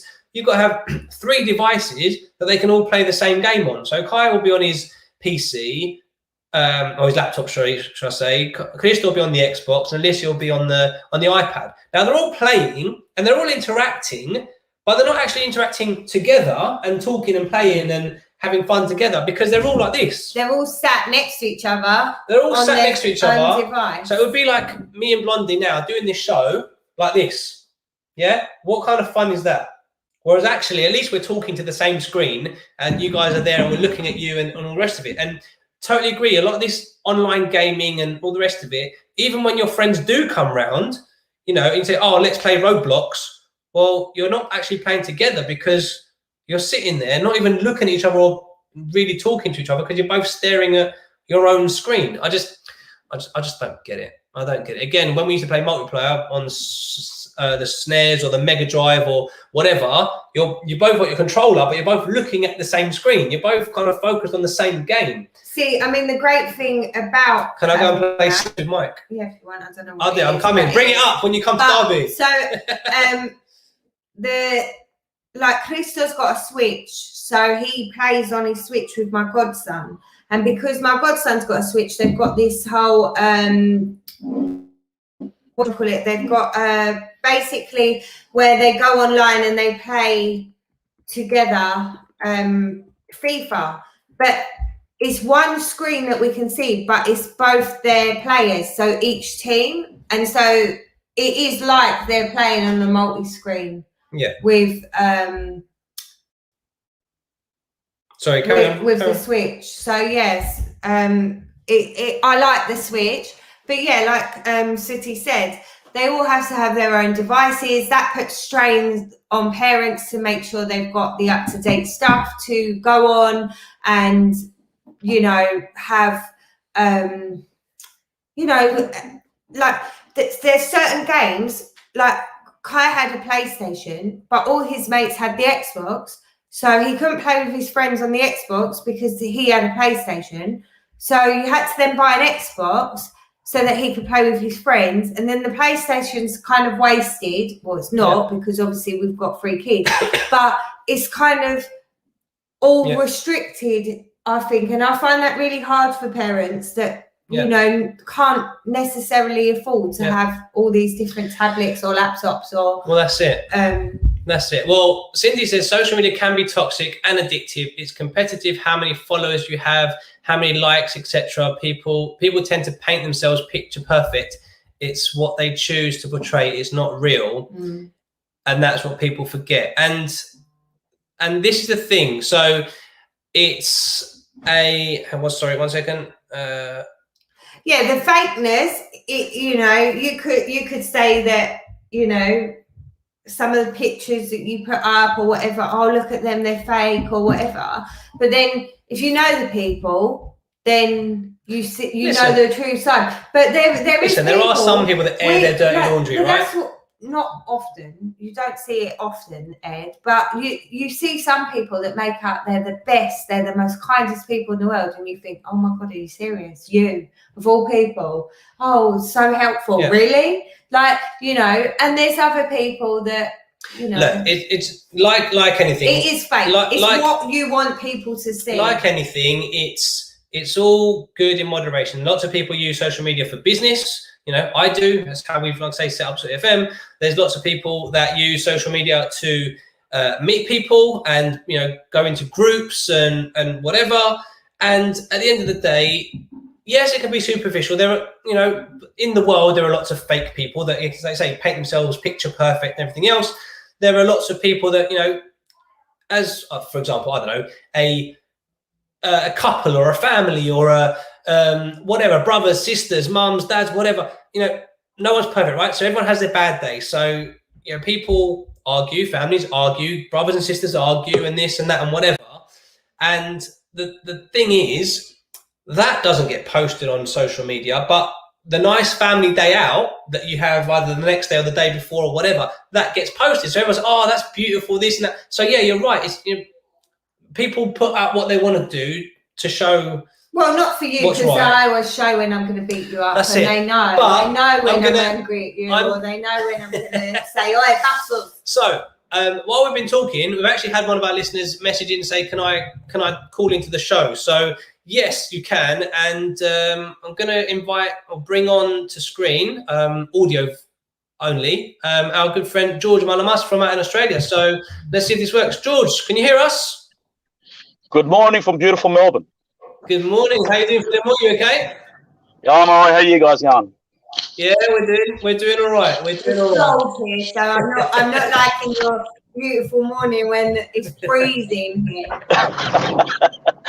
Oh, well, that's a fact, yeah, anyway. So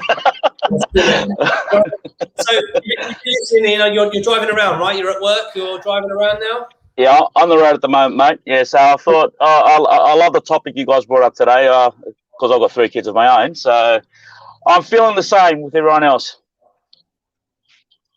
So in what sense? Are you like me? Are you really overprotective, or do you let them go because that's what you're supposed to do? I guess you let them. Look, I do let them play on their tablets and a laptop, but at the end of the day, I don't know how you guys have got your system of the schools, but I also got to put blame on the schools as well, because they're encouraging parents for our kids to buy computers from year 7, the start of high school, laptops non-stop. And we've got to keep on buying computers. And that's what I think where the no-no is, because it's also going to make kids forget how to write on pen and paper. Yeah. Well, this is the thing. I see the laziness, and this is where I think that this is where with teachers. Yeah, I mean, I agree with you there, and I think it's wrong. It's even like books. All books are online now. I want to read a paper book. I'm sorry, I'm old school. I like to go and read a proper book. So I agree with you there. George, just for the sake of the listeners and I suppose, how old are your kids? You said you got 3, right? Okay, yes, I got 3. Oldest son's 14, daughter's 12, and the little boy is 6. Lovely. Okay. And what about social media for what's your opinion on social media for them and their ages? I don't allow my kids to have any Facebook accounts. I'm a bit old school. I grew up old school. Look, my father raised me. Look, they allowed me to go play with my friends at the park and all that unsupervised, but these days you can't do that. So too hard to do that now. But he put one rule to me. You live under my rules, I'll let you go play with your friends, but as soon as you turn 18, go knock yourself out. Yeah. That was his rule. And that's what I put on my kids. I don't think that's the best way. As soon as they turn 18, do it, because they're basically adults, declared adults at 18. Yeah, and I think, look, at the end, even at 18, you know, we've all been there. We've all done silly things at 18 and 19 because we think we're adults, and we think, well, we are adults, but we think we know it all, you know, at 18 because we've outgrown the whole hormonal 16-year-old stage, and now we're officially adults. We think we can rule the world. So even at 18, still need some guidance and the rest of it. And just That's right. I mean, you can't see the comments, so I'm just going to pick up one of the comments that Nick has said. Goes, how do you blame teachers for that? So I think I think they cut out just while you were saying, but I think the point isn't around teachers getting kids to use computers, and obviously because that's the way the world is going. Obviously, kids need to be computer literate, for most jobs they go to now and all the rest of it. But the point, just as I think you lost service for a couple of seconds, was around kids not being comfortable and not being able to write, handwrite stuff. So now if you said to a child, of 12, 13, 14, write a 2, 3, 4, 5-page essay or whatever, how many of them would do that comfortably? 100%. Not many. The percentage would be very low. Yeah, how many would be moaning about how much it's hurting their hands or how much they've got to write and everything else. I mean, Nick says technology is an advancement of our capability, and I agree totally. Technology allows us to do all sorts of things. Like now, George, you're calling us from Australia while you're out and about, talking to us here in the UK. So technology is fantastic, but I think the fundamentals of being able to read, write, communicate, speak, present, all of those kind of things get lost in technology, because actually if you spend all day at school on computers and then you come home and you spend all day and all night on your phone and your iPads and your laptops and your PlayStations, that skill of being able to write a letter or an essay or anything like that, I suppose, gets lost. What about social skills though as well? Because if you literally isolate yourself on a computer or on your phone, where does conversation come up? You don't speak to people. Like if we allowed phones and technology at our dinner table, oh my God, my kids would not even speak to me. I wouldn't even know how their day is. But there's certain times of the day where we're like, no phones, no this, no that. But I don't know. 100%, Sam. That's exactly what I do at dinner time. Not one tablet is on that dinner table. Yeah. They've got to have a break. You've got to be. I'll call that their timeout. You got to have their timeout. Dinner time's a no-no. Tablets on. There's kids that do that, which is, we're not going to disagree on that. But dinner time, no way. No, you got to have a timeout on it. Yeah, and you know what? So we do that not just at dinner time. So we've got set days that are time out. So there's no computers on set days during the week, so that it's schoolwork. But when it's playtime, they can play with each other. They can play anything else, football. They can go in the garden. They can go on their bikes. They can play games. They can do anything else but computers. So, like I say, they have a break. They take a break from it and have a bit of downtime. And I'm just going to pick up one more comment as well before we move on. So Andrew says it's a tough one. However, with the world moving so rapidly with technology, if you do not allow your children the opportunity, then you're actually doing them a disadvantage. And I'm going to agree with this slightly. Today I did a Zoom call with Christoph, and I was trying to peel potatoes for dinner and stuff, and I'm trying to listen to the Zoom call, and it was all on internet safety, and he could answer most of the questions, but something about kids, like a kids Google, but it's not, I don't know what it's called, but I've never heard of it. And basically, half of his class basically said, yeah, I've used that, and I've never heard of it. So he hasn't used it. So I kind of agree with you there. But I'm kind of hoping that the stuff they need to learn technology-wise, they are learning in school. I mean, they're learning coding. They're learning. I'm not saying they don't do stuff at home. They do, of course, they do homework on their laptops and things. Need to, but there's times where I like the conversation at home. So even on that, right, again, kind of take away lockdown, because obviously it's a bit different now, and we need the technology for the kids to learn. So again, another example where technology has been fantastic, because kids have still been able to study somewhat at home because of technology. But go back before then, and kids would do homework, but again, even before lockdown, a lot of homework is online. So again, they're not actually practicing, whatever, drawing a poster or doing a presentation that they can take in, or Or going to the handwriting library an to essay. research it. Yeah, going to the library to pull out books. So a lot of these fundamental skills that we did at school, of doing homework and producing a nice handwritten bit of work on Henry VIII or on the dinosaurs, or whatever subject it might be, that's slowly, from what I see, being taken out of schools because all the homework is being done online. And my son, and I'm talking on my experience now, not no one else's, but my son is, Alexa, what's this? Alexa, what's that? Siri, what's this? Sorry, Siri, or I don't know, I'll YouTube it. And literally, he has no way to find it out any other way but other than speaking to the gods. Speaking to technology. Yeah. And I'm bad because I'll walk upstairs and I'll be like, Alexa, off.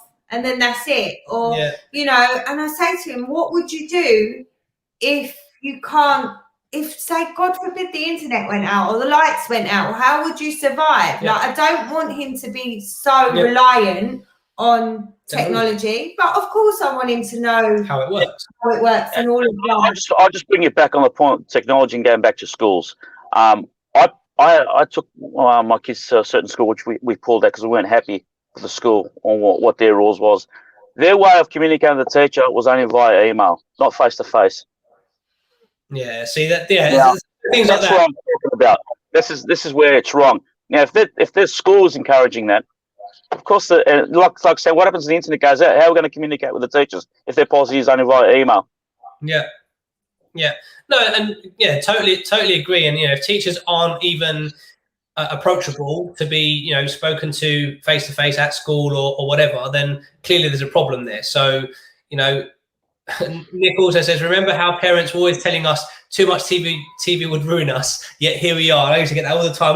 Too much TV. I went outside. I was outside a lot of my life. I can sew, I can cook, I can do other things other than technology. And look, I'm not the best. I can't use computers the way Kai can. Oh my God, that kid could probably reprogram the whole thing and we wouldn't know how to do it. But, I just think there's, again, moderation for everything. I think they should learn it. Well, Nick, Mike says kids still need to be kids even without tech. And that's I suppose the point 100%. I'm trying to make, right? Obviously, technology, it's not like they're not going to use technology. You're not banning your kid from technology. But again, like we said, in moderation, right? Kids got to be kids without the technology. Yeah. They've got to know how to have fun without technology and internet and Wi-Fi, right? I mean, Andrew is asking you a question, George. Was that school an online school? Or was it? No. No, it's just the principal putting that policy, which I didn't agree with. Yeah. I mean, and when you're trying to communicate with the teacher, you think they'll get back to you straight away? You wait 1, 2, 3 weeks until you have to actually go to the school and confront them. Yeah, that's not on. And again, if this is all obviously pre-lockdown and obviously schools are open and stuff and the teacher's not open to talk to you, then that's just not acceptable. I mean, Kai emails his teachers now, but we're in lockdown. It's a bit different. But they respond. And not only that, his form teacher will check in with me. Yeah. So he'll email me and see how Kai is and give us a call if we want to. Yeah. And just one more point from Andrea says, with lockdown as it is, my children use technology to stay in touch with their friends, but we are out and about as often as we can, especially when lockdown is over. I think it needs to be a balance. And I think that's what we're all saying, right? In our different ways. Agree. There needs to be a balance, from the schools, from home, social media. And but like Andrew said, she gets them out. So it's not just a case of they're on it 24/7. Yeah. So, for example, we've been doing up the studio the past couple of weekends, as you all know. So we haven't been out with the kids. And I've noticed the difference in them from just being able to play all day, where there's no limit. I've noticed the difference in their behaviour towards each other and towards us. The fact that we haven't taken them out in the garden or gone for a walk or gone to the park. And you'll agree with me there. They kind of get a bit ratty with each other. So that's it, definitely. And a couple more points. So I don't know if you need to short off, George, but another couple of points. So that the skill to being a parent is to teach how to use things responsibly. If we ban everything, how will they learn? That's why online safety is so important to both parents and children. And, you know, that again, bang on. It's all about teaching the same way our parents taught us. And like Nick said before about, you know, too much TV will ruin you. Again, it was their parents kind of planting that seed that don't be stuck in front of that box. Yeah. Don't be stuck in front of that box all day, all night. And just to be cheeky with Nick, this is just a cheeky comment. Back then, TV had good stuff on. Not like now, it's reality. 100%. I tell you what, we've got Sky, and there's just so many channels of just rubbish. Totally agree on that one. I don't know if this is in response, but he said, again, last point from Nick says, like I said, times are changing, and unless we move to a swamp, technology is part of kids being kids. I say embrace it and be there and guide them. By the way, Siri rules. Oh, you know what, Nick? I do have it all. I mean, Kai got Alexa for Christmas because he wanted it and he loves his music and he can talk to it. And it's, to be honest, I got bored of hearing Siri. So I was like, let's just change the kid's name. Let's change technology's name. At least let's hear a different name for now. Yeah. And so we have. I mean, it's not like our kids have got all the technology they could ever wish for, if that makes sense, because we are those types of parents that want them to have this stuff. But then also, like I've been saying all night, it's just with moderation. And especially Kai, I mean, he's 14. At the end of the month, he's 14. He's picking his GCSEs. And to be honest, I don't care what's happening on Fortnite or on Roblox or on YouTube. I care about what you're getting in those exams next year. And if you don't start studying, you'll lose it all. So as long as he works hard and studies hard, then no problem. He can have it all day long. As long as his grades are up where they need to be, then he can have all the stuff. That's it. Yeah, that's it. Perfect. Well, George, is there anything else you want to add before we let's wrap up? No, that's basically it, mate. I think we've covered every point. Perfect. Well, listen, thank you really much thank you so much for listening and for dialing in to give us your views. Thank you for allowing me to come on. No problem. You're very welcome. Stay with us to the end of the show, but we're wrapping up soon. So and George, I just want to say something to you, mate. Oh, here we go. God, I know what's coming. You'll never walk alone, buddy. You have a good evening, guys. Because you lot lost 4-1-2, so we're not as we know. All right, enough football talk. With no speaking to you, George. Take care, mate. Stay safe. Bye. See you later. Bye. And there you go. That was George from Australia. So, Lucia's saying some comments. Let's go there. Yeah. So a few more comments just to catch up on. So Lucia says, I don't have Roblox, Minecraft, or Fortnite. I actually deleted all of my games last year. So listen, Lucia, if that's what's right for you, if you don't want to play those games or you're bored of those games, or you'd rather do other things like drawing. You drew us a beautiful picture last week or the week before. That's great. As we've been saying, there is nothing wrong with a little bit in moderation. Roblox is one of the games Alicia plays. She's 6 soon, but again, we monitor it and make sure Kai and us watch over what she's playing. So it's just making sure that it's safe. And again, these online games do allow you to play with your friends, especially in a time like now where you can't see them because of lockdown. It's a way of keeping in touch. But if you're enjoying life without them and have taken a break from them, then so be it. Great. You might go back to those games or other online games in a little while, or after lockdown, or maybe when you're loads older. That doesn't make sense. When you're older. When you're all grown. So Nick says, I still love asking Siri what 0 divided by 0 is. Have you tried it? I was like, I haven't. To be fair, I might go and ask I'm going to Alexa go do that after later. and see what response we get. We can compare notes. Right.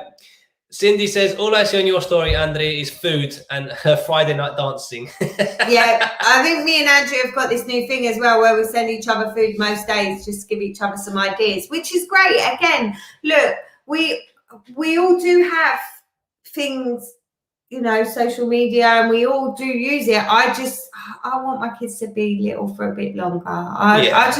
The truth is, the thought of picking GCSEs and scary stuff like that for me, I just dread. I don't want him to grow up. I want him to still be a baby, and I want YouTube to be my problem rather than what grade he got or what uni he's going to go to, and when he's flying the nest, how much money does he need. I each day as it comes right now. I think.